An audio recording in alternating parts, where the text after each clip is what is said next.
Past life regression क्या होता है? जो भी व्यक्ति धरती पर, चाहे कोई भी प्राणी हो, चाहे जानवर हो या मनुष्य हो, जी। हर चीज जो है एक सर्टन एज तक रहती है और दुनिया से चली जाती है। तो सर ये हर इंसान ट्रैवल कर सकता हर आदमी, अगर जो आदमी सपना देख सकता है वो आदमी पूर्व जन्म भविष्य को भी देख सकता है। सिंपल सा साइंस है। भारत के इतने बड़े बड़े संत महात्मा, ये लोगों ने आज तक इन चीजों को भारत के अंदर सिद्ध नहीं कर पाए। आज रामदेव बाबा ने एक अकेले ने आकर पूरे वर्ल्ड में जो है योगा को पॉपुलर कर दी जी। और मोदी जी ने आके। और थोड़ा ज्यादा सवाल होता है, हमारी अपनी विद्या, अपनी विद्या मतलब हम खुद नहीं उसके ऊपर रिसर्च अनुसंधान कर सकते।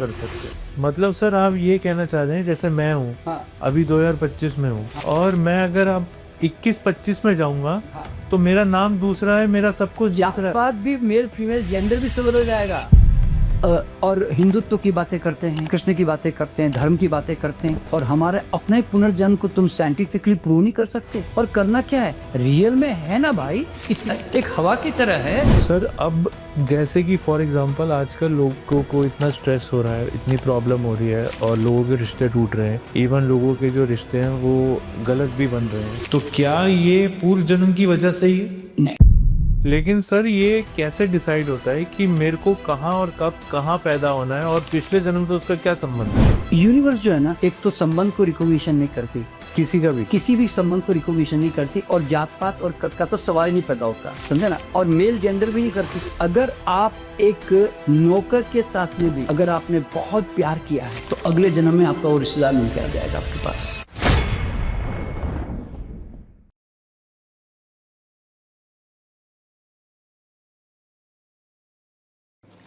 NK शर्मा सर, तो कुछ भी शो में आपका बहुत बहुत स्वागत है।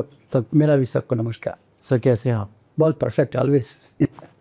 थैंक यू सर, आपने अपना इतना समय दिया सर और आप हमारे शो पे आए, बहुत बहुत धन्यवाद सर आपको। सर जैसे आज हमने पास्ट लाइफ रिग्रेशन पे आपसे बात करनी है, तो सर सबसे पहले मैं ये जानना चाहूँगा पास्ट लाइफ रिग्रेशन क्या होता है? देखिए कि जो भी व्यक्ति धरती पर, चाहे कोई भी प्राणी हो, चाहे जानवर हो या मनुष्य हो, जी। हर चीज़ जो है एक सर्टन मतलब एज तक रहती है और भी दुनिया से चली जाती है। जी। और फिर दोबारा उनका फिर से री इनकारनेशन या पूर्व जन्म होता ही है जनरली।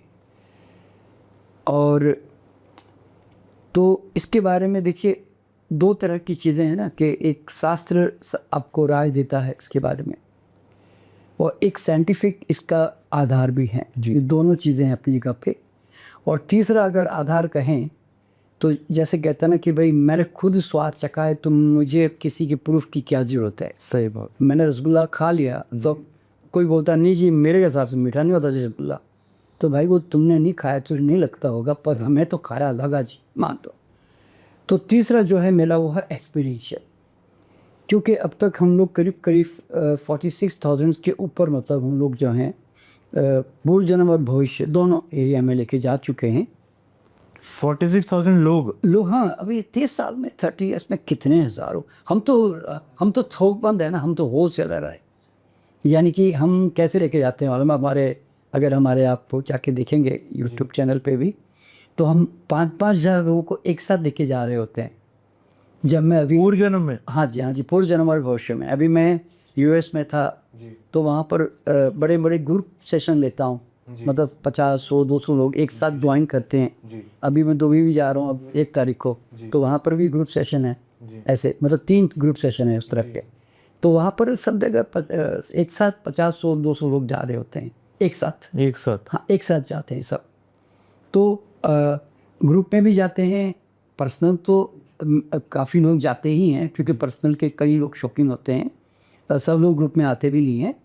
और दूसरा ऑफलाइन भी करते हैं, ऑनलाइन भी करते हैं, चाहे आप ऑस्ट्रेलिया में बैठे हैं कि अमेरिका में, लंदन में, हमें कोई फ़र्क नहीं पड़ता। मैं तो आपको आपके घर में कहीं पर भी लेके जा सकता हूँ। आप कहीं भी बैठे हुए हैं, मैं आपको आपके घर में लेके चला जाऊँगा। तो ये वाकई एक साइंस है सर, जिससे बंदा अपने पूर्व जन्म में पहुंच जाता है? देखिए क्या होता है कि ये जो प्रश्न जब ये भारत में पूछते हैं ना लोग जी कि साहब पूर्व जन्म होता है भी कि नहीं होता है, तब मुझे बहुत ज़्यादा आश्चर्य होता है। ऐसा क्यों सर? वो इसलिए कि जो सभ्यताएं इन चीज़ों को नहीं मानती ना, बहुत ज़्यादा इस पे काम कर रही है। जैसे वेस्टर्न सभ्यता जो थी, क्रिश्चियन संस्थाएं, वो इन रीइंकार्नेशन पे उतना ज़्यादा बिलीव नहीं करती थी और उनको मानते भी नहीं थे वो ज़्यादा, और कभी उसके ऊपर ज़्यादा काम भी नहीं किया उन्होंने जी। लेकिन इन 150-200 सालों में, क्योंकि अगर आप जाकर रिसर्च करेंगे, सर्च करेंगे, तो आपको 3 बड़े बड़े साइंटिस्टों के नाम ले लेता हूँ, जिससे लोगों को समझ में आ जाएगा कि what they have spoke about this, ये साइंस के बारे में क्या बोला है उन्होंने जी। एक है अल्बर्ट आइंस्टीन, जिन्होंने लाइफ के बियॉन्ड लाइफ होती है उसके बारे में उन्होंने बहुत अच्छी चर्चा की हुई है जी। वो यूट्यूब पे अवेलेबल है, ठीक है।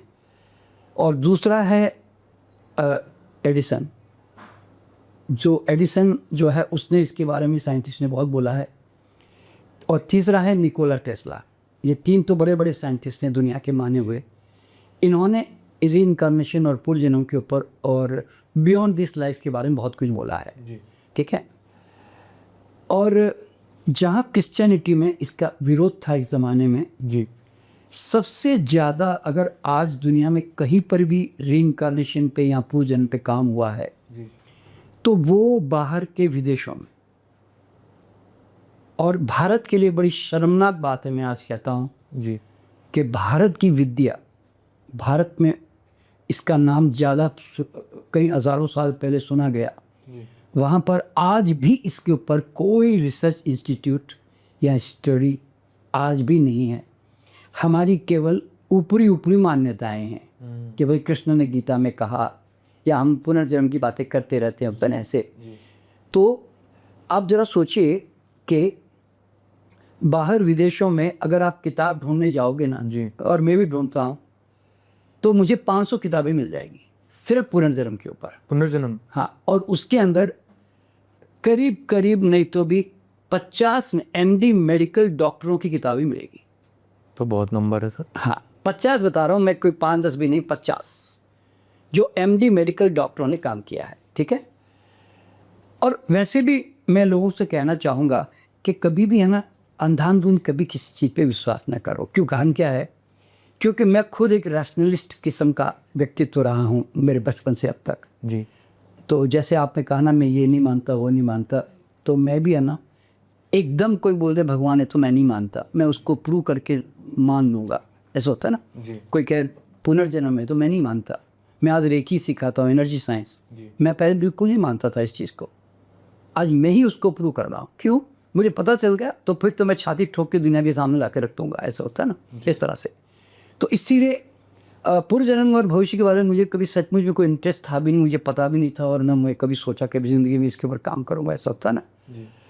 तो आज विदेशों में आप जाके गूगल में सर्च करोगे ना, वर्जीनिया यूनिवर्सिटी जी, ठीक है ना, वहाँ पर डॉक्टर इयान स्टीवनसन हुए, लेकिन वो अभी कुछ सालों पहले उनकी डेथ हो गई, जिन्होंने 3000 पास्ट लाइफ के रीइंकार्नेशन के डॉक्यूमेंटेड केसेस यूनिवर्सिटी में उन्होंने बना के रखे हुए हैं। 3000, यानी कि अगर आपने कहा कि किसी बच्चे ने कहा मैं पुनर्जन्म में यहाँ था, मेरे माँ बाप ये थे, मैं इस गांव में पैदा होता है, सब बोलता है, तो वो उन्होंने माना नहीं है। उसकी पूरी टीम जाती थी, जाकर वो रिसर्च करती थी, फिर देखती थी कि हाँ ये जो कह रहा है बिल्कुल सही कह रहा भाई। फिर उसके बाद में उनका वहाँ का जो भी वहाँ के लोगों का रिकॉर्ड, इनका रिकॉर्ड सब, और दोनों के तस्वीरें, फ़ोटोग्राफ, हर चीज़ जैसे होता है ना डॉक्यूमेंटेशन होता है, तो वो उन्होंने किया हुआ है सारा जी, ठीक है, पहली बार। और अब उनके जो आगे के जो डॉक्टर्स हैं, डॉक्टर टकर वगैरह भी हैं वहाँ पे, उनके जो असिस्टेंट है, वो काम कर रहे हैं बर्थ मार्क के ऊपर, कि हम जब पैदा होते हैं तो हमारे कुछ बर्थ मार्क्स होते हैं, ये हमको सुना भी होगा। ये बर्थ मार्क आते हैं पिछले जन्मों से, तो उसका कनेक्शन क्या है, और वो मैंने भी इस्टेब्लिश किया है, क्योंकि मेरे भी काफ़ी लोग आए हैं जिनके बर्थ मार्क उनके बॉडी में मिले, ठीक है। तो इस तरह से एक तो वो काम कर रहे हैं। फिर दूसरे जो है एक डॉक्टर जो है रेमंड मूडी करके नाम है, मूडी MOODY जी। तो डॉक्टर रेमंड मूडी की भी किताबें हैं, life after death, life after life, ऐसे बहुत सारी किताबें उनकी भी। तो उन्होंने भी 100 के करीब डॉक्यूमेंटेड केसेस के बारे में एक किताब के अंदर चर्चा की हुई है सब, मतलब वो एग्जाम्पल दिए उन्होंने उसके अंदर, और उनसे रिलेटेड और भी किताबें हैं। फिर इसके बाद में आप डॉक्टर न्यूटन करके एक और है, डॉक्टर जो है माइकल न्यूटन नाम है, वो भी मेडिकल डॉक्टर है, उनकी भी किताबें आपको बहुत सारी पास्ट लाइफ से रिलेटेड मिल जाएगी। और अब लेटेस्ट में जो सबसे ज़्यादा दुनिया में जो पॉपुलर है ना, वो है डॉक्टर ब्रियान बेस जी। जिनकी आपके कनाल प्रेस में भी रास्ते में 50 किताबें मिल जाएगी कि लाइफ आफ्टर मतलब लाइफ आफ्टर लाइफ, जो भी उनकी कई तरह की है कि लव इज़ एवरीथिंग, ऐसे बहुत सारी किताबें हैं, ठीक है। तो he was a clinical psychologist. वो अचानक उनको वो किसी को कुछ गाइड करते हुए मेडिटेशन गाइड करते हुए वो पास्ट लाइफ में जंप कर गई। तब से फिर उन्होंने फिर रिसर्च करना शुरू कर दिया। उसके बाद वो तो बहुत काम कर गए। तो आज दुनिया में सबसे ज़्यादा पॉपुलर डॉक्टर ब्रियान बेस है। और उसके बाद में इंडिया में भी अगर हम देखा जाए तो हमारे यहाँ पे भी डॉक्टर न्यूटन कोंडाविती करके आंध्र प्रदेश में है, अपने हैदराबाद में, जिनकी लाइफ रिसर्च एकेडमी है, जो वो खुले मेडिकल डॉक्टर है, but he is purely past life therapist only. अब वो मेडिकल प्रैक्टिस नहीं करते हैं। तो मतलब इस तरह से डॉक्टर जया करके जैन करके हैं वहाँ पे, जिन्होंने राज पिछले जन्म का ये किया था, वो भी डॉक्टर ही हैं।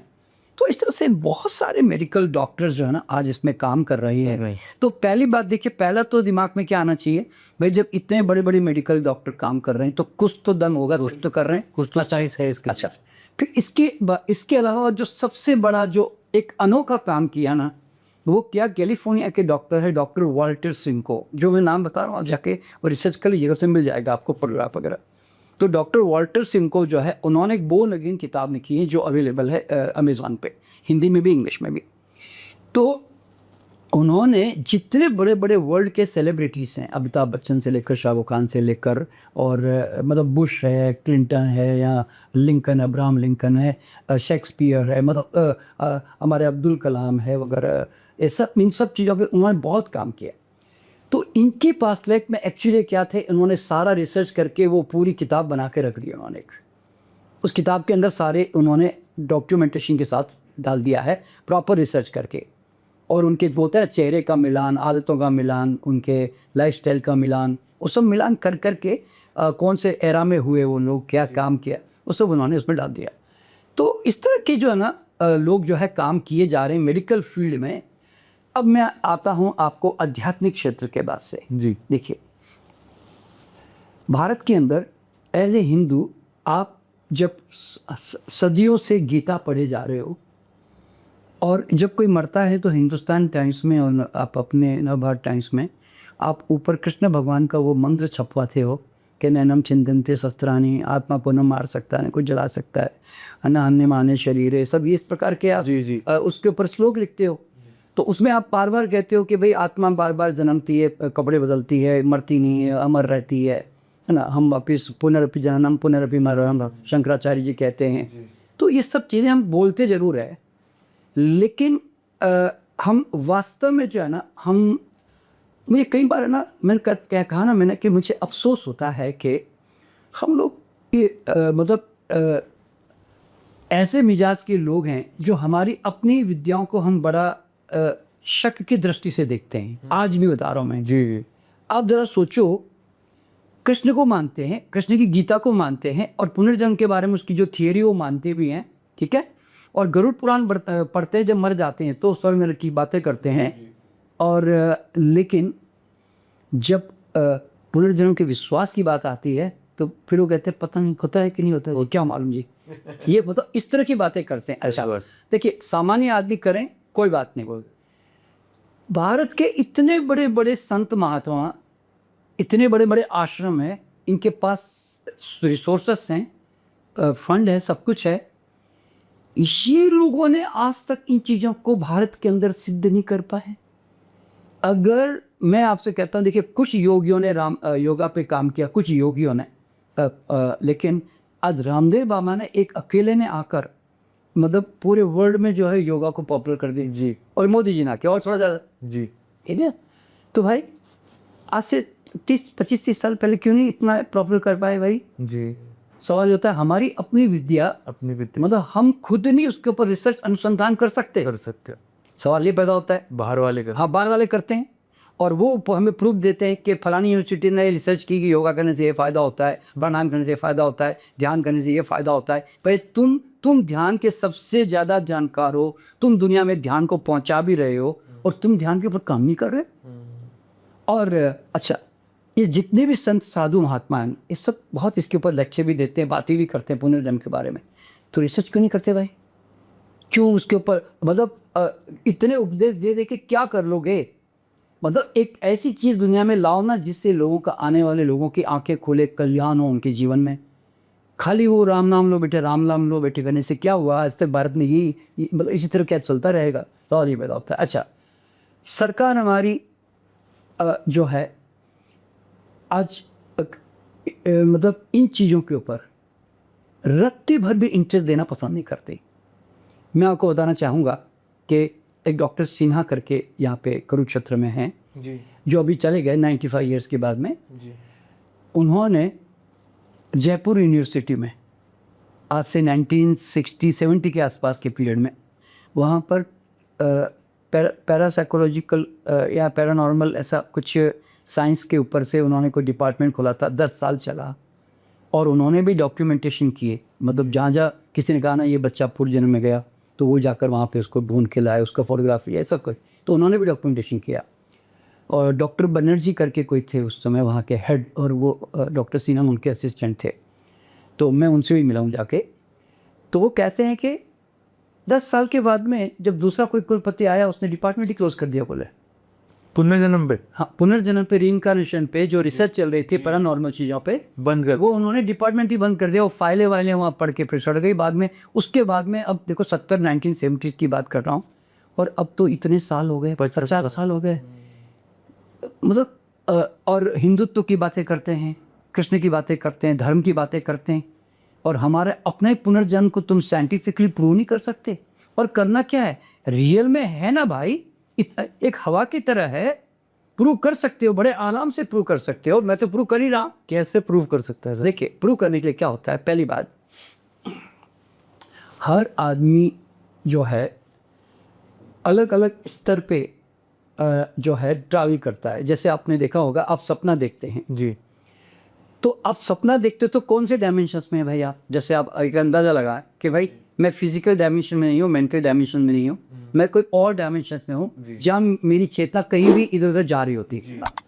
तो वो जो सूक्ष्म जगत है, हम उसको सिंपल भाषा में कहें, या कोई यूनिवर्सल वर्ल्ड, या कोई आकाशीय रिकॉर्ड, या ऐसा कुछ भी बोलते हैं उसको, तो वो जो डायमेंशन है जो कि out of the body mind के अलग है, तो हमारी जो चेतना है ना, एक certain relax state of mind में उस डायमेंशंस में जुड़ जाती है जहाँ पर टाइम, स्पेस और गैप नहीं है। यानी कि ऊपर एक बार अगर आप बॉडी 3D से निकल गए और 4D में चले गए, आप बोलते हैं ना ऊपर, तो 4 डायमेंशंस में there is no time, space and gap. Okay, क्यों? तो वहाँ पर क्या होता है, संपूर्ण ब्रह्मांड एक ही जगह पर है और आप सब जगह पर हो। यानी कि आपको पहली बार पता चलेगा आई एम एवरीवेयर। अच्छा, वो कैसे विश्वास करना होता है आई एम एवरीवेयर? अब एग्जाम्पल देता हूँ। जी, wherever thought goes energy goes there, ये उसका नियम है। ठीक है, मैं आपसे कहता हूँ, आप अभी अपने इंडिया में किसी बम्बई बेंगलोर में कोई दोस्त है, उसके पास जाइए, आपका दिमाग लेके जाइए, आप लेके चले जाएंगे। जी, मैं कहता नहीं, आप अपने घर ही जाइए, कालका जी जाइए, आप वहाँ चले गए। मैं कहता नहीं जी, आप जहाँ घूमने गए थे वहाँ जाइए। तो आपने कितनी देर लगाई? 1 सेकेंड में आपने सोचते सोचते यू आर ऑलरेडी देयर, है ना? बिल्कुल ठीक। तो एक्चुअल में क्या होता है कि जब हम बॉडी को ट्रांसेंड कर जाते हैं ना, रिलैक्स स्टेट ऑफ माइंड में, तो फिर हम 1 सेकेंड में इंटेंशन करते हैं, वहाँ पर होते हैं। अगर मेरे को 1000 साल पीछे जाओ तो भी इधर ही है, 10,000 साल पीछे जाओ तो भी इधर ही है, 1 लाख साल पीछे जाओ तो भी इधर ही है। और अगर हम रिसर्च करना चाहें, मान लो इसके ऊपर, तो ह्यूमैनिटी कब पैदा हुई, कैसे डेवलपमेंट हुई, कैसे मतलब होता है डायनासोर काल कैसा था कि नहीं था, और धीरे धीरे वो कैसे उसका विकास हुआ मानवता का, आप बहुत कुछ रिसर्च कर सकते हो इसके अंदर। इतना, क्योंकि आप जो एक लिमिटेशन है फिजिकल वर्ल्ड की, आप उससे कट हो जाते हैं ना, तो then you are universal, you can travel anywhere in the universe. तो सर ये हर इंसान ट्रैवल कर सकता है? हर आदमी, अगर जो आदमी सपना देख सकता है वो आदमी पूर्व जन्म भविष्य को भी देख सकता है। सिंपल सा साइंस है। लेकिन सर उससे क्या जो हमारी जो प्रेजेंट लाइफ है, हाँ, वो खराब नहीं होगी? नहीं, अरे भाई, प्रेजेंट लाइफ में एक बार अगर कोई भी आदमी अगर पूर्व जन्म भविष्य की यात्रा कर लेता है ना, तब तो वो आत्मज्ञानी बन जाता है भाई। ऐसे कैसे? वो सेल्फ रियलाइजेशन आ जाता है, वो जीवन का इतना बड़ा सत्य जान के आता है जो बड़े बड़े संत महात्मा भी शायद नहीं जानते। और सबसे बड़ी बात यह है कि ऐसा सत्य देखकर आता है कि देखिए अधिकतर लोग तो ज्ञानी लोग होते हैं, यानी कि वो क्या बोलते हैं, शास्त्र पढ़ लिए होंगे जी, तो प्रवचन कर रहे होंगे, पर एक्चुअल अनुभव तो नहीं ना उनका। हाँ जी, समझे ना, यहाँ तो आदमी प्रत्यक्ष जा रहा है।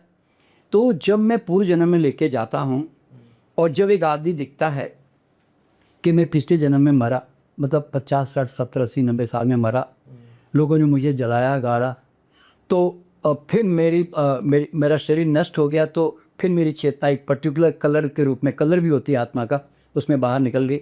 और फिर मैं जनरली जब पास लेके लेके जाता हूँ तो मैं ना 3-4 टाइम पीरियड में ट्रैवल कराता हूँ। जैसे मैं पहली पास लाइफ में लेके जाता हूँ, फिर मैं 100 साल के बाद 21-25 में भी लेके जाता हूँ, 100 ईयर्स आफ्टर। ओ मतलब पीछे भी और आगे भी, हाँ। तो क्योंकि ऊपर तो टाइम है ही नहीं ना, टाइम ट्रैवल वर्ड ही नहीं है ना, जब टाइम ही नहीं तो ट्रैवल वर्ड कहाँ है? ठीक, समझे ना, ठीक बात क्योंकि टाइम इज एन इल्यूशन। देखिए टाइम एक दीवार की तरह है, जी। आप पैदा हुए, मर गए, चले गए, तो आपने कहा टाइम पास हो गई, नहीं टाइम पास नहीं हुई, आप पास हुए। तो जब भी चीज़ें गतिशील होती है, मूवमेंट में होती है ना, तो आपको टाइम का आभास होता है जी। लेकिन अगर वहाँ जाके ऊपर गतिशीलता खत्म हो गई तो टाइम है ही कहाँ? टाइम है, समझे ना, सब कुछ स्थिर हो जाता है। इसलिए उसको कहते हैं समयातीत, कालातीत, भावातीत, जो वर्ड यूज़ करते हैं ना, ये सब उसके लिए यूज़ करते हैं। तो मैं फिर उसके बाद मैं उनको लेके जाता हूँ 5 साल आगे के भविष्य में, 2030 में, फिर मैं लेके जाता हूँ 2035 में, और उनके अगर ऐसी कोई रिक्वायरमेंट है कोई ख़ास इश्यू की, तो मैं 2040 2050 में ऐसे में लेके जाता हूँ, या 2026 2027 ऐसे। मतलब मैं किसी भी टाइम पीरियड में हम लेके जा सकते हैं उसको। तो अगर सर उसको ये पता लग जाए कि मेरे साथ 2030 या 35 या 40 में क्या घटना है, तो वो उसे ठीक कर सकता है क्या? हाँ बता रहा हूँ। देखिए पहली बात तो आप अगर पास्ट लाइफ में जाएंगे, फर्स्ट पास्ट लाइफ में, तो आपने अपनी मृत्यु को देखा, तो मृत्यु देखा तो आपको अनुभव हुआ कि मैं मरा पिछले जन्म में, तो इस जन्म में मैं वापस दोबारा एक और नाम से आ गया, पिछले जन्म का नाम अलग था, इसमें मैं वापस आ गया, मेल फीमेल कोई कैरेक्टर बदल गया। फिर मैं 2125 में 100 साल के बाद लेके जाता हूँ, तो वहाँ पर फिर वो वापस दूसरे नाम से पैदा हुआ, तो इसका मतलब इस जन्म में ही मरा फिर वापस पैदा हुआ। तो पहली बार उसके जीवन में ये अनुभव आता है कि यार मैं तो कभी मरा ही नहीं, यार मेरी तो पैकिंग बदलती रही। First time he experience like this. मतलब सर आप ये कहना चाहते हैं जैसे मैं हूँ, हाँ अभी 2025 में हूँ, हाँ और मैं अगर अब 21-25 में जाऊंगा, हाँ, तो मेरा नाम दूसरा है, मेरा सब कुछ दूसरा है, बात भी मेल फीमेल जेंडर भी सब बदल जाएगा। और मैं वो देख सकता हूँ। हाँ वो आप खुद ही देखते हैं ना कि मैं लेडीज़ बन गया हूँ, अब मैं पहले जेंट्स था, अब मैं लेडीज़ बन गया, अब मेरा नाम पहले मेरा नाम रमेश था, मीनाक्षी नाम हो गया मेरा, और मेरे पति है कोई मेरे। जब तो मतलब ये पहले से ही सब, जिस ऐप में बता रहा हूँ अभी मैं उसके ऊपर आता हूँ, क्योंकि ऐसे ऐसे क्वेश्चन रेज होंगे कि जो मैं धीरे धीरे क्लियर करता हूँ। देखिए जी, तो पहली बात तो आपने पूर्व जन्म जाके क्या अनुभव किया कि यार मैं तो कभी मरता ही नहीं हूँ, यानी कि I am a pure consciousness, और मेरी चेतना हमेशा मौजूद रहती है, जी। तो I am always there, so I never die. अब ये बताओ सारा अध्यात्म का निचोड़ क्या है कि मृत्यु के भय से समाप्त हो जाए, आत्मा अमर है, आत्मा अमर है। अब ये सब सुनते थे, अजर है। ये सब सुनते थे ना एक ज़माने में, हाँ जी। आप तो प्रत्यक्ष देख के आ गए ना भाई, अब आपको प्रूव करने की झंझट ही नहीं है, तुम खुद ही अनुभवी हो गए। अच्छा फिर आप जब पूर्व जन्म में जाते हो भविष्य में, वहाँ पे क्या देखते हो कि अगले जन्म में, मान पिछले जन्म में मैं कोई फ्रांसिस था, कोई चाइनीज़ था, कोई अफ्रीकन था, या मैं कोई और भी कोई जात का था, तो फिर अब इस जन्म में कुछ और जात के हो गए, अगले जन्म में जाओगे फिर और दूसरी जात के हो जाओगे। तो सवाल पैदा क्या होता है, मैं हूँ कौन वास्तव में? और सारे अध्यात्म की खोज क्या है? हु एम आई, मैं कौन हूँ? तो एक आत्मा हो सकती नहीं तो मैं कौन हूँ की खोज है ना, तो उसी सर्च में अध्यात्म में उतरता है। जी। तो आपको तो कई महीने साल लग जाएंगे ये पहचानने में कि मैं कौन हूँ। यहाँ तो आपने 1 घंटे की यात्रा में आपने प्रत्यक्ष जाके सब कुछ पहचान लिया कि यार मैं तो ये हूँ ही नहीं, मैं और मैं कौन सा अहंकार से जाके बैठा हुआ हूँ। आप समझे ना? तो मेरा आपका नाम विराट है जी। तो मैं तो कौन सा विराट? मैं तो पिछले जन्म में माइकल था, अगले जन्म में मैं यूसुफ हो गया। तो आपको लगेगा यार साला मैं तो कभी क्रिश्चियन कभी मुसलमान, पता नहीं साला मैं हूँ कौन वास्तव में। तो देखिए पहली बार आदमी को रियलिटी में पता चलता है, और पता चलना भी चाहिए कि जात पात जो कलर है वो यूनिवर्सल या यूनिवर्स का लॉ नहीं है। यूनिवर्स जात पात को रत्ती भर भी रिकॉग्निशन नहीं करती। वो एक प्रकार की सोशल कलरिंग है, पेरेंटल कलरिंग है, समझे ना? यानी कि आप पैदा हुए जैसे रामलाल के खेत में आम पड़ गया तो रामलाल का आम है ना, और अगर इब्राहिम के खेत में पड़ गया तो इब्राहिम का आम। लेकिन सर ये कैसे डिसाइड होता है कि मेरे को कहाँ और कब कहाँ पैदा होना है, और पिछले जन्म से उसका क्या संबंध है? देखिए पहली बात, यूनिवर्स जो है ना, एक तो संबंध को रिकॉग्निशन नहीं करती, किसी भी संबंध को रिकॉग्निशन नहीं करती, और जात पात और का तो सवाल ही नहीं पैदा होता, समझे ना? और मेल जेंडर भी नहीं करती। ये हम जेंडर बदलते क्यों मालूम है आपको?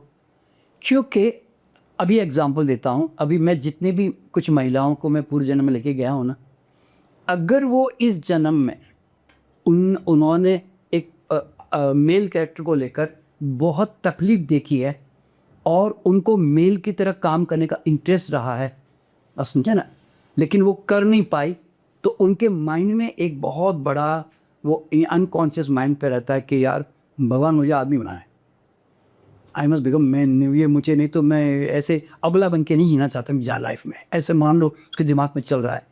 तो फिर वो जो फ्रीक्वेंसी डेवलप कर रही होती है ना, तो उसके अनुसार उसका आकर्षण वापस होता है। तो मतलब देखिए सबसे पहली बात तो क्या है, ये कोई यूनिवर्स में बैठ के कोई ऊपर भगवान निश्चय नहीं कर रहा है कि मैं तुझे कहाँ पैदा करूँगा, तेरा नाम क्या होगा, ये सब उनका लेन देन ही नहीं है। होता है ना, मोदी जी को नहीं फर्क पड़ता कि किसी घर में कौन पैदा हो रहा है, क्या नाम रख रहा है, तो होता है ना, बस वैसा गेम सुनो। तो इस तरह से तो ये सारे जो हमारे संबंध बदलते हैं, जैसे देखिए संबंध के अंदर भी ना आप जान करके हैरान हो जाएंगे कि जहाँ जेंडर तो बदलता ही है, हमारी पिछले जन्म की माँ इस जन्म की मेरी पत्नी बन जाती है। ज़रा सोचिए आप, मेरी बेटी अगले जन्म में मेरी वाइफ बन के आ जाती है। ये पॉसिबल है? अरे वो ऐसे ही होता है भाई, मैं तो हज़ारों देख चुका हूँ। मेरा बेटा मेरा बाप बन के आ जाता है अगले जन्म में, मेरा भाई बन के आ जाता है, मेरा दोस्त बन के आ जाता है। मेरी पत्नी इस जन्म की पत्नी मेरे अगले जन्म में मेरी बेटी बन के आ गई वापस, या नहीं तो मेरी माँ बन के आ गई, मेरी दादी बन के आ गई। तो मतलब देखिए ऐसा, देखिए यूनिवर्स जो है ना, प्यार को रिकॉग्निशन करती है, संबंध को नहीं। संबंध तो सामाजिक क्रिएशन एक प्रकार की जी, कि भाई माँ से पैदा हुआ तो हम कहते हैं हमारी माँ है जी, हमारा बाप ऐसे, पर यूनिवर्स का रिकॉग्निशन नहीं है उसके अंदर। वो रिकॉग्निशन है लव का। अगर आप एक नौकर के साथ में भी अगर आपने बहुत प्यार किया है, तो अगले जन्म में आपका वो रिश्तेदार बन के आ जाएगा आपके पास। तो ये जितने हमारे रिश्तेदार हैं ये पूर्व जन्म के। अगर जो कहते हैं ना, जो जिसके साथ आप रह के आपको लगता है कि या तो वो आपको बहुत सुख दे रहे हैं या आपको वो दुख दे रहे हैं बहुत। जी देखिए दो ही चीज़ें हैं इस दुनिया में, हेट्रेट और घृणा या प्रेम, ये दो ही चीज़ें मेंटेन होती है। जी अगर बहुत ज़्यादा किसी के प्रति कोई नेगेटिव फीलिंग मैंने क्रिएट की, जी तो मैं वापस उसको रिपे करने के लिए आपके साथ जुड़ जाऊंगा, आपके आसपास आ जाऊंगा। क्यों? वो फ्रीक्वेंसी मैंने क्रिएट की हुई है इस तरह से। तो इसीलिए क्या होता है कि हमारे इस जन्म में जितने भी लोग हमारे आसपास आते हैं ना, अगर ऊपर से देखा जाए ना, तो they should be treated as a soul, not as your property. इसलिए मैं माँ बाप को जो मेरे पास आते हैं तो मैं कहता भी हूँ कि आपकी जो संतान है ना, वो आपकी संतान नहीं है। आप हजारों जन्म में ऐसे कितनी संतानें छोड़ के आ रहे हो। They are soul travellers, they are just passing through you. वो आपके थ्रू पास ऑन हो रहे हैं, और आपके साथ अगर उनका प्यार है तो वो आपको देख के चले जाएंगे, और आपके साथ उनका कुछ हिसाब किताब है कार्मिक अकाउंट, तो वो देकर जाएंगे, और बाद में आगे निकल जाएंगे दूसरे रास्ते पे। तो ये सोल की जो जर्नी है ना, हर आदमी की अपनी अपनी चलती रहती है। अगर प्यार कंटिन्यूशन में चलता रहता है तो कई जन्मों तक रिपीट भी होता है, ये बात भी है। अब जैसे कई लोगों के मैं देखता हूँ कि पिछले जन्म की वाइफ भी इस जन्म में वाइफ है, अगले जन्म में फिर वापस वाइफ है। तो ऐसे मैं देखता भी, इवन मेरे भी साथ हुआ है। अब मेरी वाइफ 3 जन्म से मेरे साथ है इस वक्त, अब ये 4था जन्म है मतलब उसके साथ, तो she is caring on me. लेकिन मेरे 5वें आगे के 100 साल के बाद के जन्म में मेरे साथ आ रही वापस। तो इसका मतलब है कि वो एक जो अट्रैक्शन है, जो एक आकर्षण हमारे साथ, जो हमारा अटैचमेंट है, वो हमें वापस अपने साथ जोड़ लेता है, यूँ समझ लें। पर मेरे अंदर चूँकि कोई फेमिनाइन कैरेक्टर का कोई भाव नहीं है, इसलिए मैं फेमिनाइन कैरेक्टर में आ नहीं रहा हूँ जनरली। तो सर ये जो 7 जन्म की बात करते हैं, ये वाकई प्रूव होती है? हाँ 100%। देखिए 7 जन्म के, 8 जन्म के, 10 जन्म वो मुझे नहीं मालूम अभी तक जी। पर मैं इतना ज़रूर जानता हूँ कि जन्मों जन्मों का साथ आपका चलता है, अगर आप उस प्यार को मेंटेन करके कंटिन्यूशन कर रहे होते हो तो 100% ऐसा चल होता ही है, मैं समझ लें। सर अब जैसे कि फॉर एग्जांपल आजकल लोगों को इतना स्ट्रेस हो रहा है, इतनी प्रॉब्लम हो रही है और लोगों के रिश्ते टूट रहे हैं, इवन लोगों के जो रिश्ते हैं वो गलत भी बन रहे हैं, तो क्या ये पूर्व जन्म की वजह से ही है? नहीं, देखिए क्या होता है कि हर समय परिस्थिति में, हर काल में अलग अलग सामाजिक जो बोलते हैं ना ढांचे में परिवर्तन आता रहता है ना। तो हम केवल अपना ही भाग्य बोलते हैं ना, हम उसी को ही नहीं भोग रहे होते अकेले। अगर मैं अकेला हूँ, मान लो मैं जगह में जाके बैठ जाऊँ या हिमालय में जाके बैठ जाऊँ, मैं क्या भोगूंगा? वहाँ पे कुछ है ही नहीं भोगने को। लेकिन मैं कहता हूँ मैं शादी करूँगा, तो शादी करते एक पति पत्नी आ गया तो मुझे उससे कर्म फल जोड़ने तो पड़ेंगे ना। एक जन्म के नहीं, 1000 जन्मों के, वो जितने अब तक कमा के आई है या आया है, मुझे उसके साथ जुड़ना पड़ेगा। फिर आपने कहा मुझे बच्चे चाहिए, कितने चाहिए? 2 चाहिए कि 10 चाहिए, कितने चाहिए? तो उतने बच्चों का कर्म फल भी जुड़ेगा मेरे साथ। फिर आपने कहा समाज चाहिए, तो समाज का कर्म फल जुड़ेगा। फिर आपने कहा देश चाहिए जी, सऊदी अरब चाहिए कि इंडिया चाहिए कि अमेरिका की यूरोप चाहिए, तो उसका कर्म फल भोगो भाई, वहाँ के जो नियम है वो अपने साथ आपको लगेंगे। ठीक है, तो इस तरह से क्या होता है कि समय समय पर जैसा जैसा सामाजिक ढांचा रहा है, तो वैसा वैसा इन्फ्लुएंस हर आदमी के ऊपर पड़ता रहा है। ठीक है ना। अभी देखिए कि अभी इतनी इंफॉर्मेशन जिस प्रकार की लोगों के सामने आ गई है जो पहले नहीं थी, समझिए ना जी। तो अब क्या हो रहा है कि जैसे लड़कियां आजकल जानने लग गए कि शादी करके कितनी झंझट खानी पड़ती है, यहाँ बहुत हमें एक होना पड़ता है संबंध, मान लो ऐसा लग रहा है। तो अधिकतर मैं भी आज देखता हूँ कई लड़कियों को, मतलब लड़कियों को, कि they are not interested in marriage at all. वो इंटरेस्टेड ही नहीं बिल्कुल भी। तो इसका कारण क्या है कि कहीं ना कहीं एक नेगेटिव फीलिंग आ चुकी है दूसरों को देख करके जी। अच्छा वो तो छोड़िए, अब तो आजकल का जो यंगस्टर है वो पहले की तरह अपने पैसे बेटी के शादी के दहेज के लिए जमा नहीं करने लगा है, नहीं करता सही। और ना वो मकान में इन्वेस्टमेंट करने के लिए पागलपन करता है जी, समझे ना। तो कारण क्या है? क्योंकि वो अब वो इन्वेस्टमेंट का सारा साइंस समझने लग गया, क्योंकि अब आजकल चारों तरफ इतना बम्बार्टमेंट है इंफॉर्मेशन का। तो क्या होता है कि ये सब चीज़ें भी, तो पहले तो हम एक एक पैसे को बचाने के लिए, सेविंग करने के लिए मरते थे भारत के अंदर। तो अब तो ये सब समय के साथ साथ बदलाव जो आता है वो सोशल इन्फ्लुएंस है, कंट्री का इन्फ्लुएंस है, वो कोई पास्ट लाइफ से कनेक्शन नहीं है।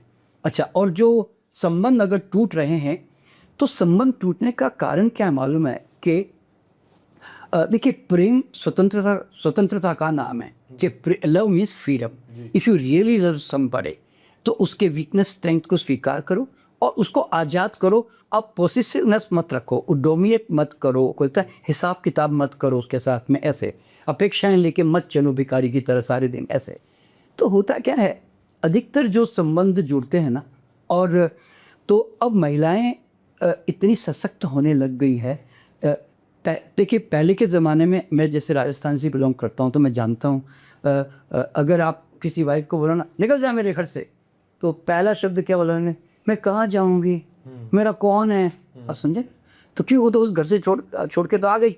और माँ बाप भी क्या कहते, बेटा तेरे घर से लाश निकलनी चाहिए, तो वापस मत आना। सही बात। और बेटी पैदा होते ही माँ बाप क्या कहते हैं, ये किसी तरह जल्दी जल्दी चली जाए अपने घर ससुराल में। तो अब ये आज भी ये बता रहा हूँ, आज भी माँ बाप के घर में अगर एक बेटी 35 साल की बैठी रहे तो माँ बाप को अंदर से ना बड़ा परेशानी चल रही होती है, यार ये क्यों बैठी हुई है, यार ये जल्दी कहीं चली जाए, कोई लड़का मिल जाए तो उसको पकड़ के लेके चला जाए। तो बेटी को संभाल के रखना अपने पास में माँ बाप का कॉन्सेप्ट ही नहीं है कई तरह से, नहीं। समझे ना। तो अब धीरे धीरे अब ये चेंज आने लगे हैं कि अब बेटियां माँ बाप को संभालने लग गई है। कई बार बेटी नहीं हैंडल कर पाती क्योंकि वो बाहर चले जाते इधर से, मान लो। तो आज क्या है कि समय के साथ में जो बदलाव आता है, ये कोई पूर्व जन्म से कनेक्शन नहीं है, ये उससे उस वक्त के इन्फ्लुएंसेस है, आप यूँ समझ लो। सर जैसे हम अध्यात्म से जुड़ते हैं, जैसे कई लोग होते हैं कि जब वो पैदा होते हैं तो उनको लगता है कि हमें भगवान की भक्ति करनी चाहिए, नहीं करनी चाहिए, या जन्म से ही राक्षस पर उसके होते हैं कि भैया ये तो हमेशा उद्गण मचाने वाला ही बच्चा है। तो इसका भी क्या पूर्व जन्म से कोई संबंध होता है? हाँ, देखिए एक बात जो हर व्यक्ति को क्या समझनी मालूम है, अगर कोई बहुत अच्छा नालायक है ना तो बिल्कुल नियम से है, और अगर बहुत अच्छा आदमी भी है ना तो बड़ा नियम से है जी। संत महात्मा है तो भी नियम से है जी। और तो मतलब दुनिया में वो जहाँ पर भी है, जैसा भी है ना, वो अपने ही कर्मों का, संस्कारों का बाय प्रोडक्ट है ना, इसलिए वो गलत नहीं है। अभी आपने एक बात नोट की होगी, कई बड़े अनपढ़ से मजदूर आपके पास आते हैं, अब उनको कितना भी कहो कि ये पढ़ ले वो पढ़ ले, तो भी वो इंटरेस्ट लेते ही नहीं है। नहीं। वो गधों की तरह बोलते हैं काम करने को तैयार है, लेकिन वो उनको ये सब में इंटरेस्ट आता भी नहीं, चाहे कितना भी उनको पकड़ पकड़ के डाल दो। ठीक है, तो कारण क्या है? क्योंकि वो एनिमल किंगडम से आते हैं। जैसे घोड़े को, गधे को, कुत्ते को हम ट्रेन करके तैयार करते हैं जी। कि यहाँ जम कर, वैसे जम कर, ऐसे चल, तो बस वो भी समझो कि ये भी अभी सोल अभी आई है, अभी उसके अंदर वो प्लेटफॉर्म नहीं है कि जहाँ पे अगर मैं ज़मीन पे बीज डालूँ तो वो ग्रो कर जाए। और सुनिए, देखिए, तो इसलिए क्या होता है कि अगर नालायक आदमी आपके परिवार में या संसार में कहीं आता भी है ना, वो बिल्कुल अपने कई जन्मों का संस्कार लेके आया हुआ होता है। और सच्ची पूछा जाए ना, नालायक को भी नहीं मालूम कि मैं ऐसा क्यों करता हूँ। आप सुनिए ना, बिल्कुल। और वो अपने आप को जस्टिफाई भी करता है, वो कहता है नहीं मैं ठीक कर रहा हूँ। मान लीजिए एक डॉन है और वो लोगों को धमका के काम करवा रहा है, मान लो, तो उसके दिमाग में क्या डायलॉग बैठा हुआ है बचपन से कि ये दुनिया ना सीधी उंगली से नहीं चलती भैया, उंगली टेढ़ी करेंगे तो चलेगी, मान लो उसके डायलॉग ये है। तो वो अंदर से कोई दुखी नहीं है, ध्यान रखना, और वो कोई ऐसा गिल्ट फीलिंग भी नहीं कर रहा है कि यार मैं क्या कर रहा हूँ ऐसे। ये स्पिरिचुअल आदमी बात ही है, उसको नहीं आएगी, नहीं आएगी, समझे ना।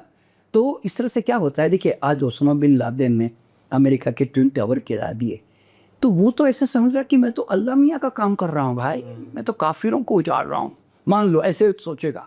तो अंदर से ना उसके अंदर गिल्ट नहीं है। तो सवाल क्या होता है, अच्छा बुरा तो सामाजिक प्रकार का ढांचा है, समझ लो।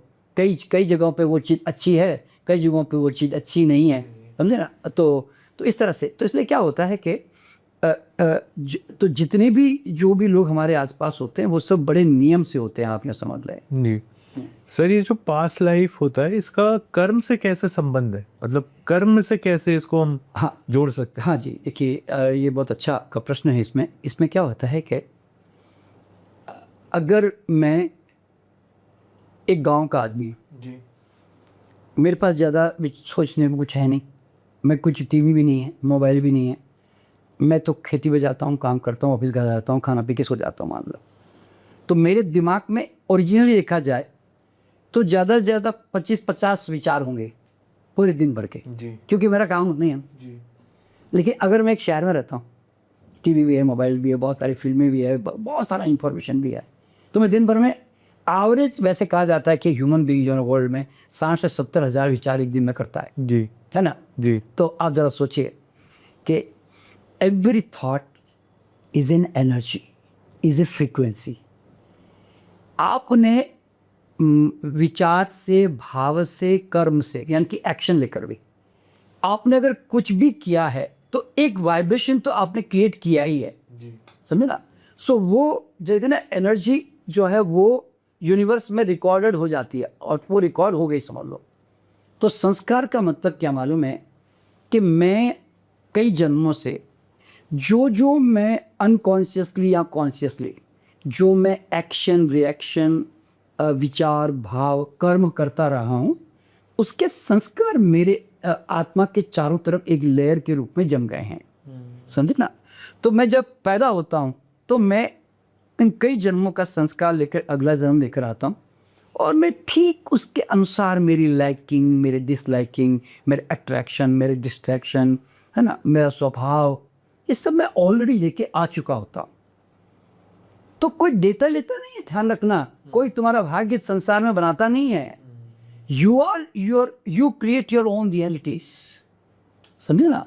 तो इस तरह से क्या होता है, हाँ, अगर आप मान लो आप पैदा हुए और आपको लगा कि ये मेरा जीवन मुझे मिला जी, आपको लगा कि ये जीवन ठीक नहीं है, मान लो, लेकिन आप अभी भी अनकॉन्शियस ही हो, मान लो आप अभी जागे हुए नहीं हो, तो आप उसको ढोते रहोगे क्योंकि आपको रास्ता ही नहीं मालूम। ठीक है, भटके हुए हैं। भटके नहीं, आपको पता नहीं है इसमें। पता नहीं। अभी एग्जांपल देखिए, अभी मान लो मेरा जीवन मिला, जैसा मिला मैं उसको जी रहा हूँ। जी, तो अगर मैं जाग गया, अवेयरनेस में आ गया कि what is this life, why I am here, what I am doing, मान लो कुछ भी, तो मैं कॉन्शियस होते मैं क्या करूँगा, मैं इमीडिएटली अपना एक्शन ऑफ विल पावर से चेंज कर सकता हूँ। ये ताकत मेरे साथ में है।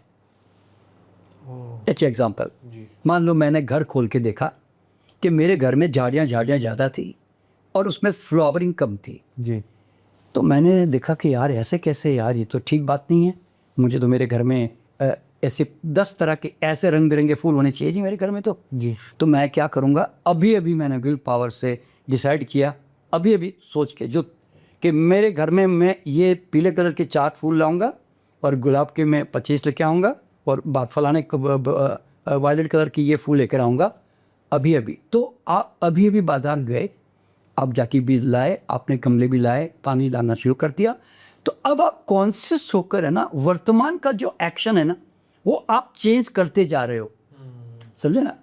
तो कभी भी ध्यान में क्या रखना है कि फ्यूचर कभी डिसाइडेड नहीं होता, फ्यूचर वर्तमान के एक्शन से चेंज हो जाता है।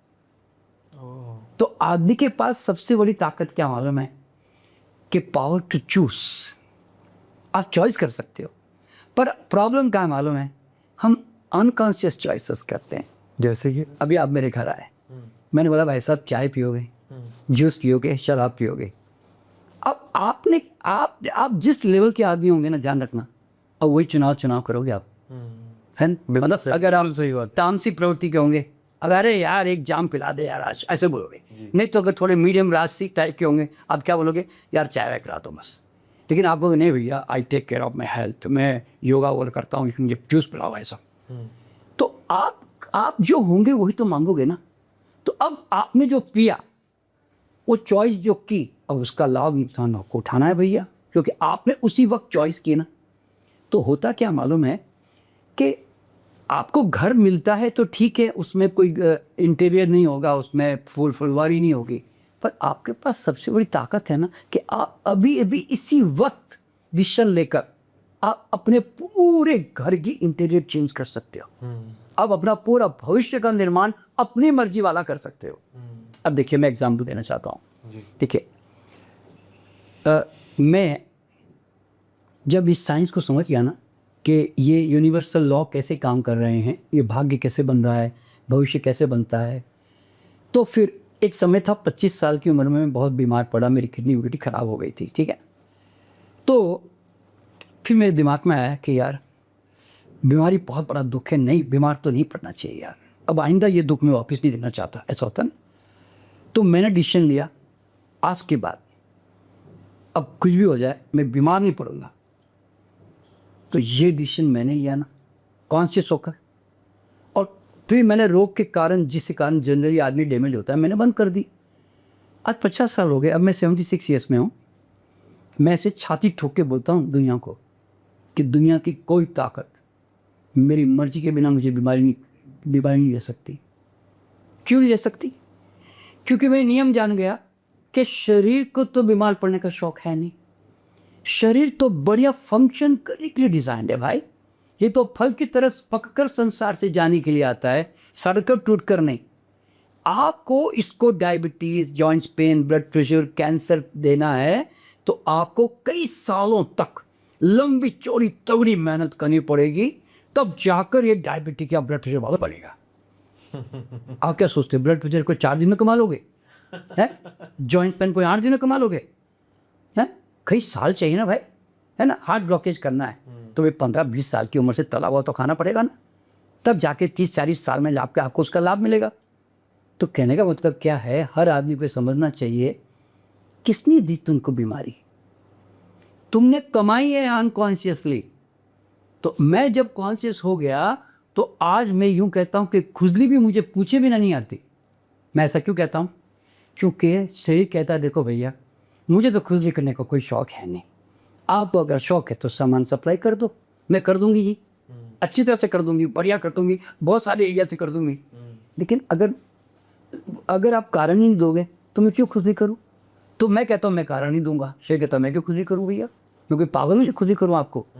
बॉडी कहती है मुझे छींकने का शौक नहीं भैया, आपको अगर छिकवाने का शौक है तो फैला दो मिर्ची, अभी छींकना शुरू कर दूंगी 2 मिनट में। तो तुम्हें हर आदमी को ये समझना जरूरी है भाई कि शरीर को क्या पड़ा है बीमार पड़ने का, क्यों हार्ट अटैक आएगा, क्यों कोई स्ट्रोक आएगा, क्यों तुम बुढ़ापे में इतने असमर्थ असहाय होकर जियोगे? अरे भाई हम 100 साल से ऊपर जीने के लिए बने हैं। आप जरा सोचो, आपने अगर अमेज़न पे जाके देख लेना ब्लू जोन्स करके एक डॉक्यूमेंट्री है जिसमें वर्ल्ड के ओकिनावा, हुंजा वैली, इटली में 120 साल के लोग आज भी आराम से जी रहे हैं। सर आज तो 30 साल में लोगों को हार्ट अटैक आ रहा है। हाँ इतनी अभी आ रहा है, लेकिन अभी जापान की आज की रिपोर्ट बता रहा हूँ, आज की, कि वहाँ पर करीब 50 पता नहीं कितने की हज़ार या लाख जो है लोग सेंटेनियरन है बोले वहाँ पे, 100 साल वाले बोले। तुम आप जरा सोचो क्यों भाई, भगवान की इनके ऊपर ज़्यादा कृपा है क्या, और हम इंडिया वालों पे थोड़ी कम कृपा करता है क्या भगवान? और जबकि हम तो ज़्यादा मानते हैं, हम तो ज़्यादा मंदिर वाले हैं, हम तो ज़्यादा बाबा वाले हैं, हम ज़्यादा मंत्र वाले हैं, यंत्र तंत्र मंत्र वाले हैं, तो भैया हमें तो ज़्यादा हमें बचाना चाहिए था ना, पर नहीं बचाता। मैंने एक कविता लिखी है कि नियम से कोई तरे न पत्थर घीना नीचे जाए, कुदरत के कानून में राम ना अड़े आए। सही बात है भैया, भगवान बीच में आता ही नहीं। वो बोला तेरे कर्म, तू घर को जला के जी, तू यहाँ पे 24 घंटा रो रो के रोता रहे, चिखता रहे, चिल्लाता रहे तो तेरी मर्जी, तू यहाँ पे हर पल नाचता रहे, खेलता रहे, गाता रहे तो तेरी मर्जी, तू यहाँ पे तंबाकू खा के, जंक फूड खा के तू 25-50 में मर जा तो तेरी मर्जी, तू यहाँ पे योगा करके फल खा के 500 साल जी तो तेरी मर्जी। तो भगवान कहता मुझे क्या भैया, जीवन तेरा है, घर तेरा है, इंटीरियर ये करूँगा वैसे करूँ, खराब करके रखूँ अच्छा करके रखूँ, सब तेरी मर्जी ना भाई। तो मैंने ये जब नियम जाना तो सिर्फ मैंने अपने आप को हेल्दी नहीं रखा, ध्यान रखना, मेरे पूरे परिवार में ना कोई दवा, ना कोई वैक्सीनेशन, ना कोई डॉक्टर और ना कोई बीमार। क्यों? मेरी मर्जी। वो गाना है ना गोविंदा से, जी मेरी मर्जी, तो मेरी मर्जी भाई, आई हैव चूजन दैट। तो कितनी बड़ी बात है। अच्छा, एक ज़माना था मैं बहुत गरीबी में जी गया जी, यानी कि क्योंकि मेरा परिवार ही बोलता है ना बहुत ज़्यादा ब्राह्मण परिवार था, तो ज़्यादा कोई बड़ी सोच तो थी नहीं जी। तो 45 साल की उम्र तक एक स्कूटर खरीदने की भी ताकत नहीं थी, हालांकि नाम बहुत था मेरा उसके बावजूद भी। तो मैंने कहा यार गलती हो गई यार, सारा पैसा कमाना चाहिए यार, क्योंकि बच्चे हो गए तो स्कूल में डालना होता है ना, फिर पैसों की जरूरत होती है। तो पहले तो क्या था, मैंने गरीबी के नियम अपना लिए थे, इसलिए मैं गरीब था। जैसे हर आदमी है ना जो आज अमीर नहीं बन रहा है ना, तो वो बिल्कुल नियम से नहीं बन रहा है जी। क्यों? उसने गरीब बने रहने के उसने श्रेष्ठ नियम अपना लिए हैं। जैसे सर क्या करना है इतना पैसा कमा के, सब तो यहीं छोड़ जाना है। सिकंदर क्या लेके गया था भाई साहब, है जितनी चादर उतना ही पाँव पसार, 6 फीट में पैदा हुआ 6 फीट में मर जाओ, संतोषम परमम धना। दाल रोटी भगवान दे रहा ना यार, जीने के लिए कितना चाहिए, 6 फीट की जगह। समझे ना? समझ गया ये और पैसों के पीछे क्या भागने, पैसा दुख की जड़, और पैसा आया कि नहीं साला टेंशन। और ये पैसे वाले भी कौन से सुखी, इनको रातों को नींद नहीं आती। सही बात है सर। मतलब ये हमारे थॉट है ना, है, जिसको मैं कहता हूँ गरीब बने रहने के श्रेष्ठ नियम। श्रेष्ठ नहीं है। हाँ, और ये पैसे, और जैसे ही तुम पैसे वाला का सोचते हो ना, सबसे पहले माइंड में क्या आता है? सब 2 नंबर का पैसा सही बात। पहला माइंड में आता है। इसका मतलब क्या मालूम है? Money is evil. आपके माइंड का पहला डायलॉग ये होता है। तो सबकॉन्शियस कहता है जो हुक्म का, तो जो बोलो मैं आपको मान के रखूँगा। तो इट इज़ योर बिलीफ ना, समझे ना। और तो आप हर आदमी में, मैंने अनुभव किया, हर आदमी में ना अमीर बनने की पूरी क्षमता होती है, पूरी क्षमता बता रहा हूँ, लेकिन हम उसको एक्सप्लोर ही नहीं करते कभी जीवन में। तो जब मैं बहुत गरीबी में जी गया, तो फिर मैंने कहा यार अमीर बनना चाहिए। तो कैसे बने भाई अमीर? तो मैंने देखा कि अमीर बनने के या तो बिजनेस करो, वो तो मैं करूँगा नहीं क्योंकि डॉक्टर था। फिर बोला यार अब जिस प्रोफेशन में हूँ उस प्रोफेशन में ऐसा कुछ करो कि जिससे लोग मुझे खूब पैसा ला के दे दें। भाई अपने यहाँ तो प्रोफेशन में तो वो चीज़ पैदा करो, और या नहीं तो मैं कोई स्किल टैलेंट पैदा करूँ कि जिससे कारण जो लोगों की नीड हो वो मैं पूरी करने की कोशिश करूँ, तो मुझे पैसा ला के दें जी। तो मैंने कहा कि मैं जो काम कर रहा हूँ ना उसके अंदर मुझे कुछ ऐसी चीज़ें विशेषता पैदा करनी पड़ेगी जो यूनिकनेस हो और लोगों की डिमांड भी हो। तो फिर मैं धीरे धीरे ना एक पर्टिकुलर साइंस में, जो 30 साल पहले बता रहा हूँ, क्यों 35 साल बोला ना, 45 साल, तो मैंने स्किल डेवलपमेंट शुरू की कि इन विद्याओं पे मैं काम करके लोगों को सिखाऊंगा जो आज तक किसी ने सिखाई नहीं है। देखो क्या होता है, एक होता है रूटीन में आप कुछ भी धंधा पानी कर लेते हो, प्रोफेशन अडॉप्ट कर लेते हो। मैंने कहा मुझे वो नहीं करना, I must create my own uniqueness. क्यों? उससे रिकॉग्निशन होती है, आपकी अलग पहचान लगती है जी। तो मैंने वो काम किया। अच्छा, फिर क्या है मालूम है, मैंने एक ही चीज़ देखी कि हर क्षेत्र में ना हर आदमी एक अच्छे एक्सपर्ट की खोज कर रहा है। मैं कहता तुम अच्छे एक्सपर्ट बन जाओ ना भैया, जिस फील्ड में भी हो, लोग तुम्हारी खोज कर रहे हैं। तुम नहीं कहते हो अच्छा डॉक्टर, अच्छा वकील, अच्छा छोले भटूरे काम मिलेंगे जी, अच्छे पानी पूरी काम मिलती जी, अच्छा कोई प्लम्बर है क्या भाई साहब, कारपेंटर बढ़िया मिलेगा जी कोई। तो आप तो हर चीज़ तो अच्छी खोज रहे हो ना भाई। मैं कहता हूँ तुम जिस क्षेत्र में, अच्छा जर्नलिस्ट भी है, अच्छा एंकर भी है, तो उनका यार अच्छा एंकर कौन है, अरे यार उसको बुलाओ, नहीं बोलते ना लोग। तो भैया आप बनो ना, उस अपनी इमेज क्रिएट करो मार्केट में, फिर लोग तुम्हें सर्च करके पैसे ला के देंगे तुम्हें, और तुम जितना मांगोगे उतना देंगे। तो कह रहे हो तो पैसों की कमी नहीं है, तुम्हारे अंदर लेने की ताकत नहीं है, मैं यूँ कहता हूँ। सही बात है, बिल्कुल सही कहा। ठीक है ना। अच्छा, तो इस तरह से तो मैंने भी मेरे जीवन में जब मैंने ऐसे देखा तो मैंने I develop my skills and talents in my own profession. आप ज़रा सोचो, मैं जिस क्षेत्र में काम कर रहा हूँ ना उसके अंदर फिर मतलब खैर अब तो मैं मिलियनर हूँ, मेरे को पैसों की कमी नहीं है दुनिया में, पर कितना मिलियनर ये डिसीजन मेरा, ध्यान रखना जी। मैं चाहे तो अरबों खरबों में जी सकता हूँ, मैंने वो तकनीक जान ली है जी। लेकिन मैं खुद जानबूझ करके भी नहीं जा पा रहा हूँ। प्रॉब्लम ही जैसे देखिए, मैंने अपने आप से पूछा कि Sharma what you want to become, a businessman और ए मिशनरी मैन। तो मैंने देखा कि यार अगर मैं बिजनेसमैन बन गया तो बिजनेस में फिर मतलब सारा ध्यान बिजनेस उसको संभालने में, उसको बोलते हैं ना मैनेज करने में, तो मैंने कहा उसके लिए चला गया तो I will not become missionary man, फिर मैं मिशन नहीं जीवन में कर पाऊँगा। मैंने कहा मेरे पास 5,000 करोड़ आ गए, अब मैं क्या करूँगा, मेरे को तो खाली मेंटली सेटिस्फैक्शन है, मेरे बैंक में 5,000 करोड़ है यार, मेरी इतनी प्रॉपर्टी है, अब मैं क्या करूँ।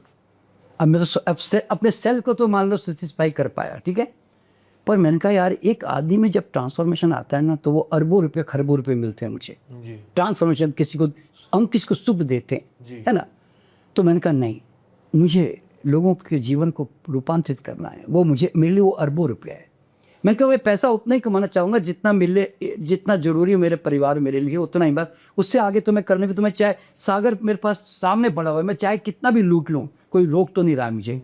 एक आदमी के दिमाग में हर एक डायलॉग होना चाहिए, हु इज होल्डिंग में, सही बात है। कौन रोक रहा है मुझे संसार में किस हाइट तक जाने के लिए। मतलब आज अगर एवरेस्ट पे जाना है तो कौन रोक रहा है मुझे एवरेस्ट पे, नहीं रोक सकते। तुम खुद ही कहते हो नहीं नहीं ठंड बहुत है, मर जाएंगे, वो मर गया था, वो मर गया था, है ना। तो मेरा कहना क्या होता है कि ये जो यूनिवर्स है ना समृद्धि का सागर है, तुम चम्मच लेके जाओगे तो चम्मच जितना ही मिलेगा, कटोरी लेके जाओगे तो कटोरी जितना, बकेट लेके जाओगे तो बकेट जितना। तो बर्तन का साइज कौन डिसाइड करता है, आप डिसाइड करते हो ना, हम ही करता। तो मैंने भी मेरा बर्तन का साइज जो है ना मैंने अपनी तरफ से डिसाइड करके बोला यार इतना इतना पानी बस है भाई, जरूरत पड़ेगी तो बाद में खोल देंगे टैक्स, समझे ना। तो कहने का मतलब है पैसों की कोई कमी नहीं दुनिया में, जितना चाहे कमा सकते हो, लेकिन हमारा वो माइंडसेट नहीं है। अच्छा शंका नहीं हो। हाँ, अच्छा कई लोग क्या समझते हैं कि यार हम तो गरीब घर में पैदा हुए, हम तो पढ़े लिखे भी नहीं हैं, और हम तो जानते भी नहीं है क्या बिजनेस होता है। तो अब मैं जो एग्जांपल बताऊंगा ना,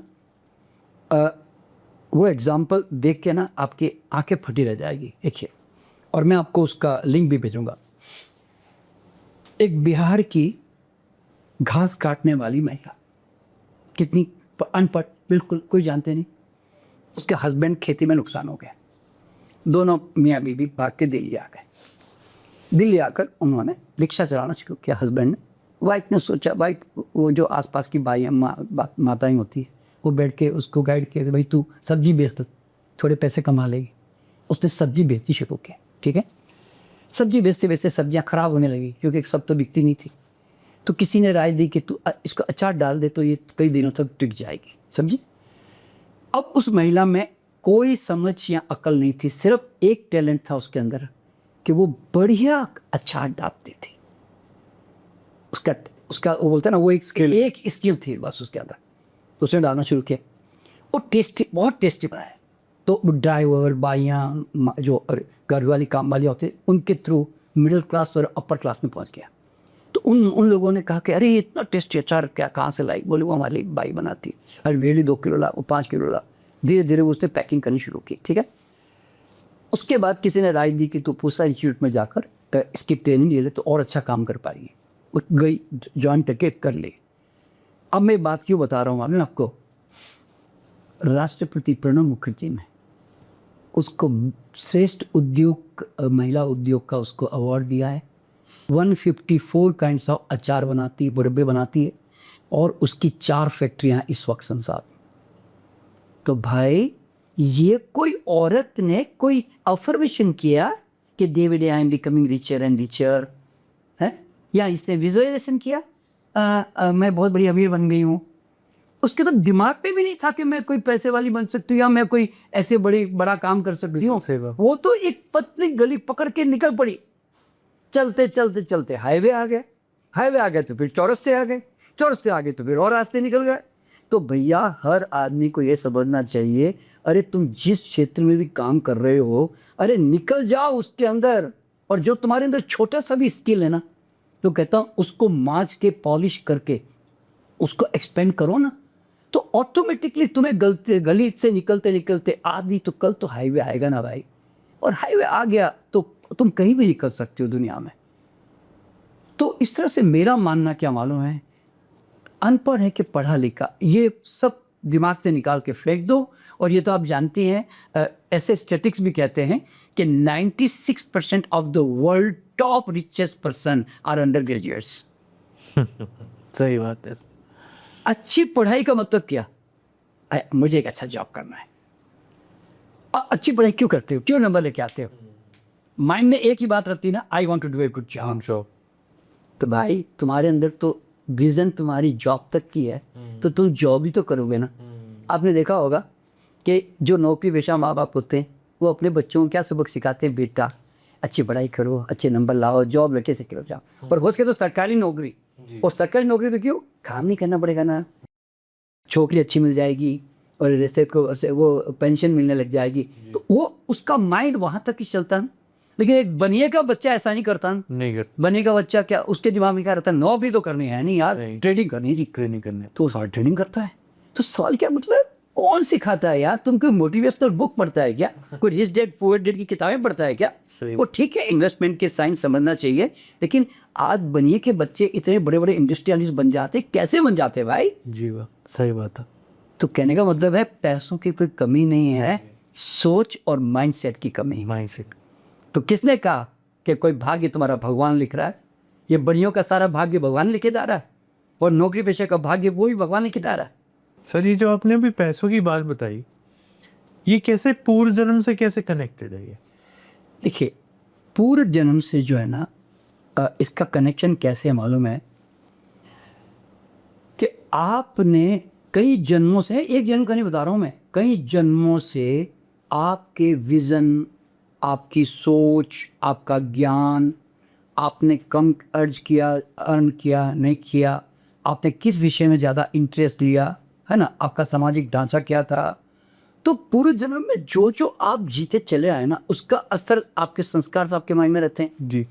तो वो चीज़ें आपको अपने आप उसकी तरफ धकेल रही होती है, या जैसे ही वो इग्निशन मिलता है तो तुरंत आग लगा देता है अपने अंदर, और समझे ना, जी। और आप अपने आप उस तरफ चल पड़ते हो। और कुछ चीज़ें अगर पाथलाइट से नहीं भी है मान लो, और देखिए अब ये बहुत सारे फैक्टर काम करते हैं। मान लीजिए मैं एक बनिया परिवार में जन्म लेता हूँ जी, तो मैं क्यों लेता हूँ, क्यों मालूम है, क्योंकि मेरी माइंडसेट जो है वो बिजनेस की जो मैं फ्रीक्वेंसी करके था एक ज़माने में, वो मुझे इस परिवार में मिलने वाली है। मैं जाऊंगा तो यहाँ मुझे वो फ्रीक्वेंसी मिलेगी, और हो सकता है कि वो जितने बिजनेस परिवार हैं उनके साथ भी मेरा किसी जन्म में कनेक्शन रहा हो, मानिए। तो मतलब बहुत सारे फैक्टर काम कर रहे होते हैं। अच्छा, फिर देखिए अभी जैसे मैंने बताया कि इस जन्म में भी अगर आप बनिए के घर में नहीं भी पैदा हुए, तो मैं आपको बताना चाहता हूँ कि जो मेरे पास इस प्रकार का अनुभव है कि हम बहुत गरीब थे, बनिया परिवार था लेकिन बहुत गरीब था। उसने अपने बेटे को अपने मामा के यहाँ छोड़ दिया, और मामा जो एक अच्छा बिजनेसमैन था, बनिया था, तो उसने कहा मेरे पास छोड़ दो, मैं इस बच्चे को देख लूँगा। वो बच्चे का पूरा माइंडसेट वो अपनी मामा की तरफ बड़ा बिजनेसमैन बन गया। लेकिन अगर उनके पास रहता तो शायद नहीं बनता। तो सवाल क्या पैदा होता है, आपको वो वातावरण मिलता है जिससे कि आप वो बन सको।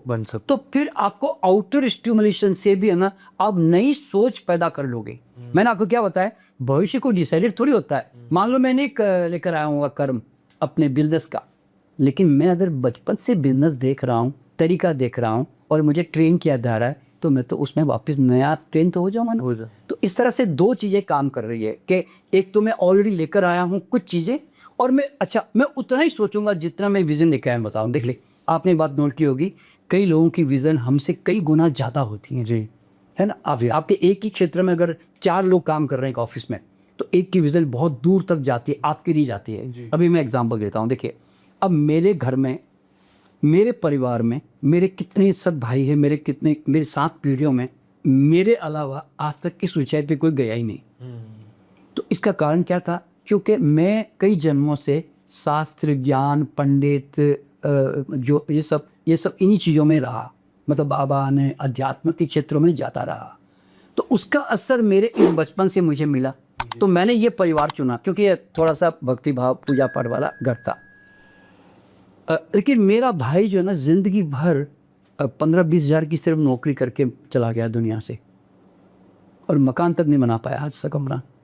तो वो एक ही घर में 2 बच्चे पैदा हुए ना भाई, वो क्यों ऐसा क्यों नहीं कर पाया, जबकि मैं क्यों कर पाया, क्योंकि मेरे अंदर 20 थे, उसके विज़न थी, समझा ना, कुछ करने की, पूर्व जन्म के वो संस्कार थे। अच्छा, मैं जब देखिए अब मैं कॉलेज में पढ़ता था ना, तो मेरे दोस्तों ने बहुत कोशिश की कि मैं शराब पीऊँ, मैं सिगरेट पीऊँ, मैं ताश के पत्ते खेलूँ, वो कहते सब बच्चे खेलते, पर मैं ना एक घूंट मार के ना थूक के बोलता था, कैसे पागल लोगों, कैसे पीते यार तुम लोग, इतना कड़वी बेकार बेस्वाद वाली चीज़, ऐसे बोलता था।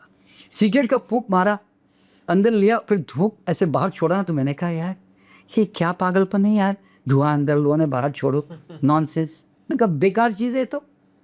तो सवाल क्या पता होता है, वो बड़े मजे लेके सारे दोस्त जो है कहते मज़ा आ रहा है, और मेरे को तो मज़ा नहीं आ रहा भाई। तो क्यों मज़ा नहीं आ रहा है, देखिए मेरे पास वातावरण है सिगरेट पीने का, शराब पीने का, पर मैं नहीं जा रहा हूँ। तो इसका कारण क्या मालूम है, आज कई लोग हैं, आप में से भी कई दोस्त मित्र आपके होंगे जो इन चीज़ों में इंटरेस्ट नहीं लेते, और कई लोग हैं जो बहुत इंटरेस्ट लेते, समझा, चलो यार शाम की पार्टी जरा हो जाए ऐसे बोल के। तो कारण क्या है, वो उनके अंदर का संस्कार है। वो आज मैं उस चीज़ से अपने आप को बचा के चल रहा हूँ। आपके परिवार में 4 भाई है, एक भाई सुबह उठ के एक्सरसाइज करने जा रहा है, अपना ध्यान करने की कोशिश कर रहा है, और तुम कहते हैं अरे यार ज़िंदगी मजे लो ना यार, क्या है सब में पड़ा है, वो क्यों वो संस्कार लेकर आया है। तो मतलब everybody is representing according to their karma and sanskara, लेकिन उनके पूर्व जन्म में कोई संबंध होंगे इसलिए वो साथ। हाँ वो तो नहीं, वो देखिए संबंध फिर एक आपसे थोड़ी होता है। अब देखो 4 भाई है, चारों भाई आपस में कई बार मिलते भी नहीं है और अपने अपनी जगह पर चले जाते हैं। और फिर वो उनके माँ बाप के साथ संबंध हो सकते हैं, माँ के साथ कनेक्शन हो सकता है, तो वो कर्मा उसके साथ निपटाने के लिए आता है, समझे ना। तो मतलब अल्टीमेटली क्या होता है मालूम है कि nobody decision maker in this universe. आप अपने ठीक संस्कार के अनुसार अगर कोई जीवन लेकर आए हो और आप अगर अभी अभी सोच के चेंज करना चाहते हो ना, ऐसा लगता है आपको, तो और कई बार लोग करते भी हैं। अभी मान लीजिए आपको एक्सरसाइज का कोई रत्ती भर भी शौक नहीं है और मैं आपको 1 महीना 2 महीना में लेके चला गया किसी रिजॉर्ट में, वहाँ रोज़ सुबह योगा होता है और आप भी देखते हो, फिर थोड़े 2 दिन तो कहते हैं कौन जाए यार कौन जाए, फिर तो चलो यार कर ही लेते हैं, फिर धीरे धीरे आपको अच्छा लगता है, फिर आपको स्वाद मिल गया, फिर आप अब रोज़ योगा करने लग गए, मान लो। इसका मतलब क्या हुआ, अगर नहीं था कर्मा किसी जन्म का तो आपको इस जन्म से आपको वो एडिशन हो गया। तो ऐसे एडिशन हर जन्म में होते हैं, यानी कि अच्छे बुरे जो एडिशन होते हैं वो कई जन्मों से चल रहे होते हैं। इसके आधार पर आप आकर्षित भी होते हो। देखो मुझे खुद को नहीं मालूम कि आज मैं इस साइंस की तरफ क्यों आकर्षित हूँ। तो होता है ना, अगर आप मेरे सामने 4 किताबें ला के रख दो और मुझे कहो शर्मा जी आपको क्या करना है, आपको फिल्म जाना है कि आपको दोस्तों के साथ घूमने जाना है कि आपको ये काम करना है, तो मैं ऐसा नहीं करूँगा। मैं कोई ना कोई अच्छी चीज़ लर्निंग और रिसर्च का काम ढूंढूंगा, वो क्योंकि वो मेरा इंटरेस्ट उसमें है। तो इसका मतलब हुआ, देखिए आज आप भी आपको 10 काम बता दूं तो भी आप एक काम चॉइस करोगे, बोला नहीं यार मुझे तो एंकरिंग करना बड़ा अच्छा लगता है यार, भले तुम काम 10 होंगे और I like to talk with the people, जैसा होता है ना। तो ये जो है ना आपके अंदर नेचुरल जो समय आने पर ऑटोमेटिकली आप में से बाहर निकल के आता है, जैसे कोई इग्निशन मिलता है तो समझ लेना कि वो आपका रियल नेचर था। मुझे खुद को नहीं मालूम था कि मैं इस फील्ड में आऊँगा, सच बता रहा हूँ, क्योंकि मैं तो डॉक्टर था, हॉस्पिटल चलाता था, 20 साल हॉस्पिटल चलाया मैंने। तो सडनली ये एनर्जी साइंस को लेकर किसी ने कहा तो मेरा दिमाग एकदम फिर गया। मैंने कहा यार पागलपन है, ऐसी कोई टच करने से हीलिंग होती है क्या? मैं तो ऐसे मानता नहीं था, लेकिन खैर वो अनुभव हुआ मुझे, तो फिर मैंने कहा ये तो ज़बरदस्त चीज़ है यार। यानी कि subtle is everything, physical is nothing. Physical तो शेडो है, सटल इज़ एवरीथिंग, सूक्ष्म सब कुछ है। तो फिर मैंने कहा सूक्ष्म विज्ञान पे काम करूँगा। तो फिर मैंने रियलाइज़ किया आदमी में टेलीपैथी होती है, सबकॉन्शियस होता है, मतलब एस्ट्रल ट्रैवलिंग कर सकता है, मतलब शरीर से बाहर निकल के टाइम ट्रैवल कर सकता है। आदमी के अंदर सबकॉन्शियस माइंड होता है, आदमी के अंदर पावर ऑफ इंटेंशन है, आदमी के अंदर कुंडलिनी है, आदमी के अंदर चक्र है, आदमी के अंदर ऑरा है, मतलब ऐसे बहुत सारे जो पावर्स हैं ना वो मुझे रिकॉग्निशन होनी शुरू। सर आप इतनी चीज़ें बता रहे हैं, लोग तो मोबाइल से नहीं निकल पा रहे।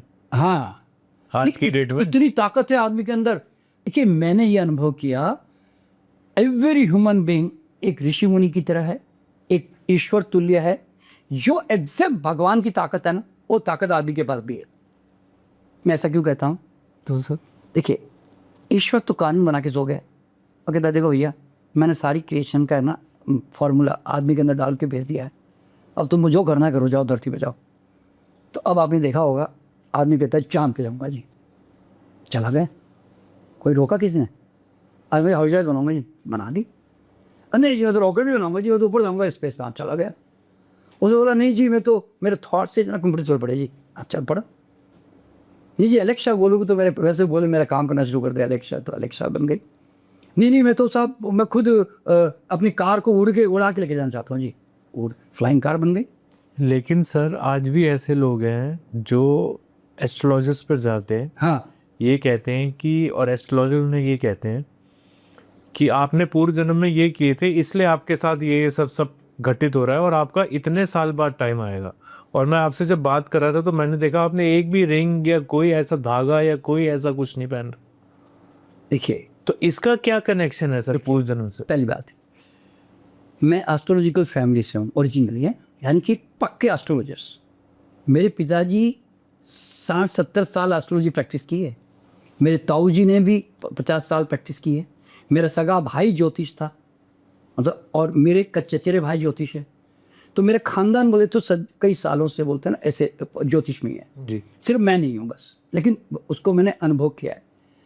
ज्योतिष शास्त्र इंडिकेटिव शास्त्र है, सूचनात्मक शास्त्र है, भविष्यात्मक नहीं। भविष्य की संभावना अगर ऐसा हो सकता है ऐसा नहीं, जैसे मैं एग्जांपल दे रहा हूँ जी।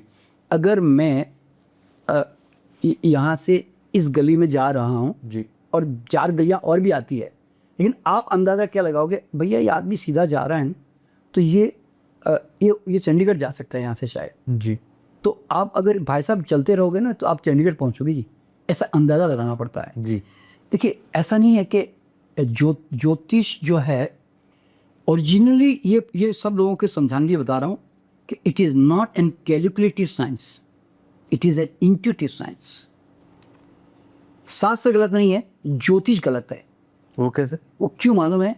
क्योंकि इतना गहरा अध्ययन करते नहीं हैं और इतनी अच्छी साधना करते नहीं हैं। ज्योतिष में वही ज्योतिष हमेशा सफल और सही रहा है जिसने साधना की है और जिसके भाव सही रहे। लालची, अहंकारी, पैसा कमाने का शौकीन कैसे ज्योतिष हो सकता है? सही बात। वो तो मैनिपुलेशन करेगा, उसका सारा दिमाग किस पे चलता है? How to manipulate with the people. तो भाई जो रियल ज्योतिष होता है वो सब इस तरह के काम करता ही नहीं, वो तो साधक होता है और उसकी इंट्यूटिव पावर इतनी स्ट्रांग होती है कि जब जैसे वो आपकी कुंडली, आपको वो कुंडली कैलकुलेशन से नहीं देखता, वो आपकी शक्ल, आपकी बॉडी या आपका हाथ या आपकी कुंडली सामने पड़ी हुई है, तो आपका जैसे वाइब्रेशन उसके कांटेक्ट में आया तो उसने आपका पूरा पास्ट फ्यूचर पढ़ना शुरू कर दिया ऑटोमेटिकली। तो वो रियल ज्योतिष है वास्तव में। तो ऐसे ज्योतिष तो बहुत कम है कि जो एक्चुअल में आपके इंट्यूटिव लेवल पर आपको गाइड कर सकते हैं। ठीक है, ऐसे भी हैं, कुछ है, मैं जानता भी हूँ ऐसे। अच्छा, अब यहाँ पे दूसरी बात क्या सुनानी है, आपकी कुंडली इसलिए नहीं बनती कि वो ग्रहों के अनुसार बनी करके नहीं, आप जैसा पूर्व जन्म जीकर आ रहे हो उसके अनुसार कुंडली बनती है भाई, और उसके अनुसार आप जन्म लेते हो। आप आज जो भी हो वो कोई कुंडली के कारण थोड़ी होगा भाई, तुम तो हजारों जन्मों के संस्कारों के बाय प्रोडक्ट हो भाई। अब देखो, लोग पैदा होते हैं तो मैं हस्तरेखा के अंदर इंटरेस्ट रखता हूँ क्योंकि ये 100% आपके बारे में जानकारी देती है। जब मैं किसी का हाथ देखता हूँ ना तो उसकी उंगलियाँ, उसके यहाँ पे जो यहाँ पे जो फिंगरप्रिंट्स होती हैं, ठीक है, उनके माउंट होते हैं, उनकी लाइनें होती है ना, और लाइनों का डेवलपमेंट होता है, ये सब अगर देखा जाए ना तो हर आदमी के हाथ अलग अलग है जी। तो इसका मतलब है कि ही इज ऑलरेडी ब्रॉट वो क्यों ऐसा हाथ लेकर आया भाई, सब ये पता होता है। एक ही घर में 4 भाई है, चारों के अलग अलग हाथ है भाई। और सबसे बड़ी बात क्या है, एक साथ जुड़वा बेटे पैदा हुए और दोनों के हाथ अलग है, दोनों के हाथ अलग, दोनों के नेचर अलग है, राम श्याम है नाम लो। तो इसका मतलब क्या हुआ कि कुंडली इज ए सेकेंडरी, साथ से सब 100% सही होते हैं, पर लोग कंफ्यूजन में बहुत फंस के रह गए। तो कभी भी ध्यान में रखना, ज्योतिष इंडिकेटिव सूचनात्मक है, उसका लाभ उठाओ, उससे जानकारी लेकर अपने बारे में जान लो। लेकिन भविष्य अगर चेंज करना है तो आज आप ये समझ जाओ कि वो तो इसलिए अब तक इतना ही बना क्योंकि आपने इतना ही सोचा था। पर अगर आप सोचो कि नहीं, अब चम्मच थोड़ा बड़ा करूँगा जी, मेरा बर्तन बड़ा करूँगा, तो आज के बाद तुम बड़ा करके अपने अंदर चेंजेस देके आ सकते हो। या कोई गलत होने की संभावना दर्शाई जा रही है तो यू कैन प्रोटेक्ट, समझे ना। तो ज्योतिष जो है, देखिए, और दूसरी बात क्या है, सबसे पहली बात हर आदमी को समझना क्या मालूम है, ये जो पूरे जो ब्रह्मांड में जो ग्रह घूम रहे हैं, ये क्या तुम्हारे लिए घूम रहे हैं क्या? ये कि तुम्हारा धंधा चौपट करेंगे, तेरा धंधा चलने नहीं देंगे, तेरी नौकरी लगने नहीं देंगे, तेरी शादी होने नहीं देंगे, तेरे बच्चे नहीं होने देंगे, है ना? तो क्या इसके लिए घूम रहे हैं? इनको कोई इंटरेस्ट है तुम्हारे अंदर? हर आदमी को समझना चाहिए, इनको रत्ती भर भी इंटरेस्ट नहीं है तुम्हारे अंदर। सूरज रोज आता है, वो कहता है लेना तो ले, नहीं लेना तो मत ले, घर में चुप के बैठ, मुझे क्या, मजा लेना तो विटामिन डी देने वाला हूँ, तो लूट ले आके, मत लूट। तो सवाल क्या होता है कि यूनिवर्स में ग्रहों की तरंगे जरूर है, उससे अप एंड डाउन वातावरण में होता है, उससे हमारे फिजिकल मेंटल पे असर भी पड़ता है, जैसे चंद्रमा का ज्वार भाटा का। लेकिन तू अगर कमज़ोर है तो फिर वो जल्दी फर्क पड़ता है, और अगर तू स्ट्रांग है तो तू उसको इन्फ्लुएंस करता है। देखिए, दुनिया में 2 चीज़ें होती है, either you become stronger and you influence other, और you become weaker and you get influenced by others। सही बात, सिंपल सा साइंस है यार।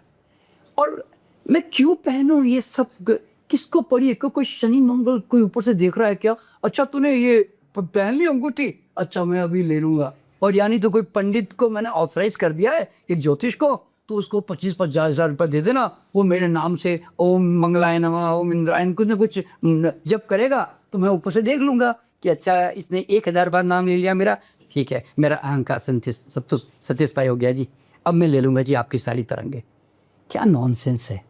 आप 21st सेंचुरी में जी रहे हो और डर रहे हो। एक ही बात दिमाग में रखनी है हर आदमी को कि सारा जो यूनिवर्स है ना, ये तुम्हारे जीवन को अच्छा बनाने के लिए, तुम्हें जिंदा रखने के लिए, संचालन करने के लिए काम कर रहे हैं। सूरज तुमको मारने के लिए नहीं आता, सूरज तुम्हें जीवन दान देने के लिए आता है। तो सर लेकिन जो ये पास्ट लाइफ जैसे लोग हैं जो इस लाइफ में सुसाइड कर लेते हैं, कम उम्र में भी कर लेते हैं, या किसी का अकस्मात एक्सीडेंट हो जाता है, इसका पूर्व जन्म से क्या संबंध है? नहीं, देखिए क्या होता है कि इसके ऊपर मैंने बहुत काम किया है कि एक्सीडेंट जो वर्ड है ना, उसका मतलब ही एक्सीडेंट, सडनली कुछ हैपन हो जाना, ठीक है। देखिए अभी अहमदाबाद का एक्सीडेंट हुआ जी, ठीक है ना, 300 लोग मर गए इसमें जी। तो क्या ये सब एक जन्म से कर्म लेकर आ रहे हैं मरने के लिए? वो कहानियाँ लोग बनाते हैं, अलग बात है, पर वो कोई उसमें सच्चाई नहीं है। आप जब भी किसी बस में बैठते हो, टैक्सी में बैठते हो, एक फ्लाइट में बैठते हो, तो आप क्या कहते हो? साहब मैं भरोसा कर रहा हूँ जी एयर इंडिया पे जी। तो मैं क्या कहूँगा, सर मैं एयर इंडिया पे भरोसा करता हूँ जी, ये कंपनी में चॉइस कर रहा हूँ। मैं एमिरेट्स भी थी, और भी कोई दूसरी थी जी, एहतियात भी थी, पर मुझे लगा एयर इंडिया में। तो मैंने एक फ़्लाइट चॉइस की, ठीक है, और मैंने क्या चॉइस की? सस्ती है, महंगी है, ये सोच के भी चॉइस की जी। अच्छा, फिर कंपनी की परफॉर्मेंस, कंपनी की स्टाफ के कैसे काम कर रहे हैं, मेंटेनेंस ठीक कर रहे हैं नहीं कर रहे हैं, नेग्लिजेंस है नहीं है, सब चीज़ें काम करती हैं, ठीक है। फिर उसके बाद पायलट जब जाता है तो उसकी अपनी एक्सपर्टाइज क्या है, ठीक है।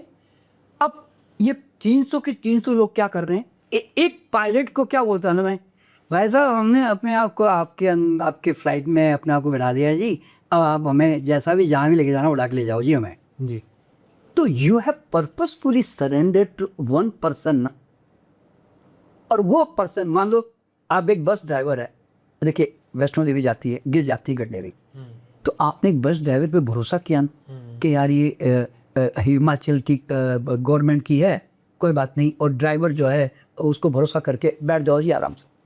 तो भैया तुमने चॉइस की है, या तो मजबूरी में की होगी कि बस नहीं मिली, ये ले लीजिए मैंने, मान लो। तो एक्सीडेंट का मतलब क्या मालूम है? इट इज एन एक्सीडेंट कि सडनली अभी इमीडिएट आपने एक चॉइस कर ली, इसलिए आपका एक्सीडेंट हो गया, मान लो, ठीक है। लेकिन सर जो 30 लोग मरे थे, हाँ, वो क्या उन सबके अकाउंट या उन सबके कर्म नहीं, किसी के भी नहीं, एक के भी नहीं, नहीं? बिल्कुल नहीं जी, बिल्कुल नहीं। कि क्यों देखिए, ये आप अजम्पशन करते हो कि ये सब सारे 300 लोग कहीं ना कहीं किसी जन्म में रहे होंगे साथ में, हाँ जी। ये सब आप अज्यूम करते हो, पर सच्चाई वो नहीं है। सच्चाई क्या है? एक्सीडेंट की जो सच्चाई है ना, वो मैं आपको, देखिए ये हर एक को जानना ज़रूरी है कि देखिए मैंने ना पास से भी लोगों से पूछा है, जैसे पिछले जन्म में कोई मतलब किसी तांगे से मरा, घोड़े से मरा, किसी गाड़ी से मरा, तो मैंने पूछा कि क्या इसमें कोई कार्मिक कनेक्शन है? उसने बोला नहीं। मैं बोला वो जो मरा तो आपको कोई तकलीफ़ हुई मरने की बात? बोले नहीं।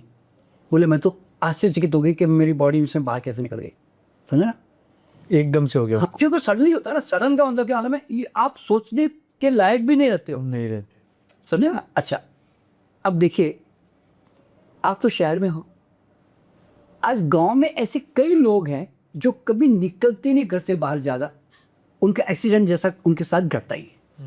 हम रोज़ जाते हैं अपने शहरों में, तो वहाँ पर एक्सीडेंट मतलब ठुकम ठुकाई होती रहती है गाड़ी और चाहे।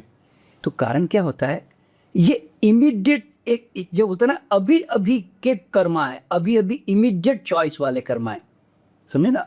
तो अभी अभी मान लो कि मोदी जा रहे हैं और आपकी गाड़ी को रोक दिया गया, आधा घंटा रोक दिया गया, मान लो उसी समय किसी कोई बम गिराने वाले आतंकवादी ने उसमें बम गिरा दिया, मान लो, तो अब तुम्हें तो लगा कि यार ये तो कोई भाग्य में लिखा था, इतने फूटा क्या। नहीं, सीक्वेंस क्रिएट होती है उस समय, उसके अंदर हम बीच में आ जाते हैं, समझे ना, इस तरह से। देखिए मेन बात क्या समझने वालों है, यार किसको पड़ी है ये सब चीज़ें घटाने की, करने की, सब कुछ तो तुम्हारे इमीडिएट चॉइसेस या तुम्हारी मैग्नेटिक चॉइसेस जो कई जन्मों से आ रही, उसका एक क्यूमुलेटिव एक समझो कि एक सामूहिक समझो उसका इफेक्ट है वो एक प्रकार का, ये समझ लो। इसीलिए कहीं पर भी है ना, किसी को भी दोष देने का कोई रास्ता ही नहीं है संसार में। इसलिए एस्ट्रोलॉजी के अंदर भी हर आदमी को समझना चाहिए कि तुम्हारी जैसी क्रिएशन करने की ताकत रखने वाली हस्ती जो ईश्वर तुल्य है, वो जमीन से निकले हुए ये छोटे छोटे पत्थर के टुकड़े, ये तुम्हारी जैसी हस्ती को चलाएंगे। है, सोचने की बात नहीं है। सही बात। और तुम इतना डर डर के जियो कि नहीं धागा बांध दो जी मेरे को, कोई कुछ हो नहीं जाए जी मेरे को। क्या डर के जी रहे हो भाई, किसका डर है? डर भी तुम्हारे, तुमने एक शेर लिखा, हमारे ही डर हमारे ही विश्वास, बन जाते हैं आस या करते हैं निराश। सही बात। तो भाई सब कुछ, यू आर द क्रिएटर। तो मेरा जो भरोसा है ना वो यूनिवर्स पे है। मैं कहता हूँ मैं उस वो मैं उसका, I am the second to God, I have all the powers within me, मैं सर्वशक्ति संपन्न हूँ, आई एम द क्रिएटर। मैं जो चाहे समस्या को सुलझा सकता हूँ, मैं हर चीज़ का ऑपोजिट केस कर सकता हूँ। लाइट चली गई कोई बात नहीं, मैं अब रोशनी पैदा करने के रास्ते ढूंढ सकता हूँ मैं। सही बात। अगर दुर्गंध हो गई तो मैं सुगंध पैदा करने के रास्ते खोज लूँगा। तो मतलब मैं क्यों रुका रहूँ? तो हर आदमी को समझना क्या मालूम है कि आज जो तुम्हें जन्म मिला है ना, तुम उस जन्म को जैसा चाहे संवार सकते हो। तुम्हें झोपड़ी मिल सकती है पर तुम उसको चाहो तो महल बना सकते हो, ये आज इस जन्म में अपनी शक्ति। बस ये सबसे बड़ी बात है। सर मैं आपसे ये जानना चाहूँगा, जैसे जो बच्चा पैदा होता है किसी भी घर में, क्या उसको अपना पूर्व जन्म याद होता है जब तक वो अपने कॉन्शियस माइंड में नहीं आते?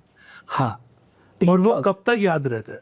देखिए जनरली क्या होता है, 5-7 साल तक बच्चों को है ना, कई बार अपने पूर्व जन्म के ग्लिम्पसेस आते हैं। आपने कभी नोट किया होगा? मोस्टली बच्चों को। सब बच्चों को। देखिए क्या होता है, जब बच्चा पैदा होता है ना और वो सो रहा होता है, आपने देखा होगा ऐसे बहुत 20-22 घंटे सो रहा होता है ना उस समय, तो आपने देखा होगा वो कई बार मुस्कुरा रहा होता है जी। कई बार वो रो रहा होता है जी। और कई बार उसको डर लग रहा होता है जी। तो ये सब पूर्व जन्म के थोड़े से जो मेमोरीज है ना वो उसके साथ जुड़ी रहती है। जी। फिर जैसे से 2-3 साल 1-2 साल के बाद नई नई मेमोरी बनती है ना, नए नए लोगों के चेहरे आते हैं, फिर वो पुरानी धीरे धीरे डिमिनिश होने लग जाती है। तो पास्ट लाइफ की मेमोरी हर बच्चे के साथ होती है। हाँ, कुछ बच्चे इतने सेंसिटिव होते हैं कि वो 8-10 साल के बाद के होने के बावजूद भी ना वो अभी भी उनके माइंड से जाता नहीं है। तो फिर वो लोग कहते हैं कि मेरे तो गांव का नाम ये है, मेरी तो पत्नी है जी वहाँ पे, मेरे तो 2 बच्चे हैं जी वहाँ पे, मान लो वो ऐसे बातें करेगा। तो फिर आपको जाके कई बार आप सोचते पागल हो गया है, मान लो ऐसे कहते हैं, पर आप सर्च करके पता चलेगा कि वास्तव में वो पिछले जन्म से चला आ रहा है ऐसे। तो मतलब बहुत ही चंद लोगों को, इसलिए तो आपने देखा होगा ना कि बहुत कम रेफरेंसेस हैं जी। जनरली इस तरह बहुत कम है। नहीं तो 5-7 साल के बाद में डिमिनिश होने शुरू हो जाती है मेमोरी। हाँ, ऐसे होता है।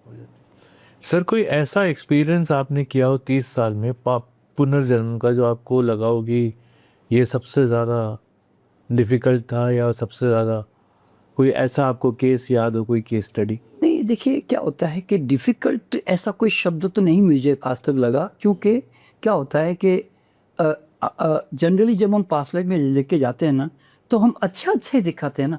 पहली बात भाई, आप अगर मुझे कहोगे साहब पास्ट में ले जाओ, तो मैं क्या करूँगा? मैं आपका परिवार क्या था, आपका धंधा पानी क्या था, है ना, ऐसे ही दिखाऊंगा जो थोड़े आपसे रिलेवेंट है। मैं गलत वाले थोड़ी दिखाऊंगा, देखो ये तुमने क्या क्या पाप किए, देखो ये तुमने किसके साथ अत्याचार किया, देखो ज़रा मान लो, तो वो दिखाऊँ तो मान लो वो परेशान हो जाए। तो और भविष्य में भी लेके जाऊँगा तो ये दिखाऊंगा ना, पैसा कैसा है, मकान कैसा है, नौकरी कैसी है, धंधा पानी कैसा है, ये दिखाऊंगा। ये तो दिखाऊंगा नहीं कि देख तेरे साथ किसने कोई मुकदमा किया क्या, तेरे साथ किसने तुझे को मारा पीटा क्या, मान लो। तो होता क्या है कि क्योंकि हम जब हम ये सेशन ले रहे होते हैं ना तो उस समय हम सिवाय अच्छी अच्छी कुछ दिखाते ही नहीं है पहली बात। क्योंकि मैं बोलता हूँ साइट सीइंग जो है ना, मैं दिल्ली घुमाता हूँ लेकिन तुम्हें गंदी गलियों में लेके नहीं जाता, जो चांदनी के दिल्ली में और भी ऐसी गलियाँ भी है जी ऐसे।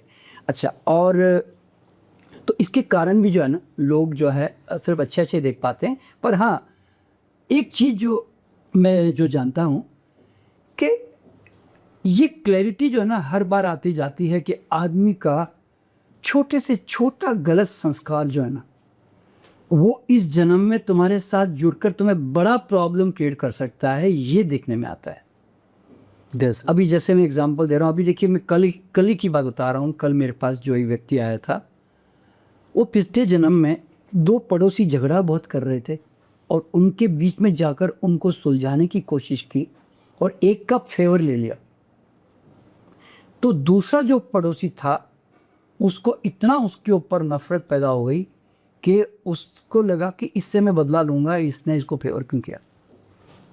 अब उसने तो भाई एक बोलते हैं ना कि एक प्रकार से इंसाफ करने के लिए फेवर लिया जी। लेकिन दूसरे को बुरा लगा तो वो सारे दिन उसके बारे में सोचता चला गया, तो उसने तो कर्म बांध दिए इसके साथ। तो अगले जन्म में वो पड़ोसी इसकी पत्नी बन के आई इस जन्म में। जरा सोचिए, बड़ी कमाल की बात है। और फिर डाइवोर्स करके बात चली भी। तो वो उसने एक्चुअली वो आया इसीलिए था कि ये ऐसी टेढ़ी औरत आई क्यों मेरी लाइफ में। तो मैंने जाकर देखा कि यार ये तो इतने छोटे से कर्व से आई है। देखिए मेरे खुद की भी लाइफ में है ना, हमने अपने मकान के ऊपर एक मकान बनाया, तो हमारे नीचे है ना फ्लैट में एक हाई कोर्ट के वकील रहते थे। तो मेरा वो मकान तोड़वा दिया क्योंकि वो इलीगल था, क्योंकि सब लोगों ने इलीगल बनाया तो मैंने ही बना दिया था। क्योंकि 99% सबके बने हुए थे, मेरा नहीं बना था, तो तोड़ दिया। तो मैंने सोचा यार हमारे साथ ऐसा क्यों हुआ, हम तो आज तक किसी का बुरा नहीं किया, बोलते ना। पूरे दिन में गया तो पता चला कि वो जो हाई कोर्ट का वकील है ना, वो मेरे 2-3 जन्मों से मेरे साथ चला आ रहा है। मैं एक पिछले जन्म में राजवैद्य था, एक 300 साल पहले, तो वो मेरे यहाँ पे कंपाउंडर था मेरा। तो गलत दवा देकर किसी को मार दिया उसने, तो मैंने बहुत उसको डांटा मारा और उसको भगाया। तो जाते तो उसने क्या बोला, मैं तुझे देख लूँगा, तुझे बर्बाद करके रहूँगा। ये उसके माइंड के उसके बोल थे। अच्छा उसके बाद जब वापिस मेरे जन्म में आया, अगले पिछले जन्म में जब मैं बाबा था, मेरा आश्रम था, वहाँ पर भी धांधली करता था बहुत। तो मैंने इसको डांट के वहाँ से भी निकाला। तो जाते क्या बोला, बाबा तेरे को देख, इसीलिए वकील बना गया। हाँ तुझे बाबा तुझे देख लूँगा, तुझे छोड़ूंगा नहीं। तो अब मैंने तो देखो ना भाई, एज ए नियम के अनुसार जो गलत आदमी उसको तो निकालना चाहिए, बोलते ना ऐसे। पर अब उसका कर्म का फल भी मुझे भुगतना पड़ा। यानी कि every action counts in the universe, every thought counts, every emotion counts. इसलिए हर आदमी को बहुत सावधान होकर बोलते हैं। तभी तुम कहते हैं माफ़ करो भैया और माफ़ी मांग लो भैया। क्यों? ये तो कर्म ताले साथ में चलते रहेंगे, फालतू है। सर किसी की डेथ हुई तो जो डेथ के टाइम उसके थॉट्स होते हैं, क्या वो नए जन्म में, अगले जन्म में, मतलब वो क्या वैसा ही बनता है? हाँ देखिए क्या होता है कि अगर मान लीजिए आपका डेथ के समय कौन सा थॉट होगा, जो आपने ज़्यादा आपके अंदर डिज़ायर विश रही होगी वही तो रहेगा ना। अरे यार मेरा मकान नहीं बना यार, मान लो, तो मकान का रहेगा ना फितुर। तो वही चीज़ें फिर अगले जन्म लेते हो ना, तो वो लेकर पैदा होते हैं आप। अब लेके मैं एग्जांपल दे रहा हूँ आपको मैं कि आज मैं पिछले जन्म में है ना, हमारे आश्रम में पैसों को लेकर मैं बहुत वो कमी महसूस करता था कि यार कोई सेठ में जाए, कोई पैसा दे दे, कुछ काम चल जाए, ऐसा होता ना इस तरह के। तो वो चीज़ें ना, वो कमी मेरे अंदर इस जन्म में भी महसूस की मैंने।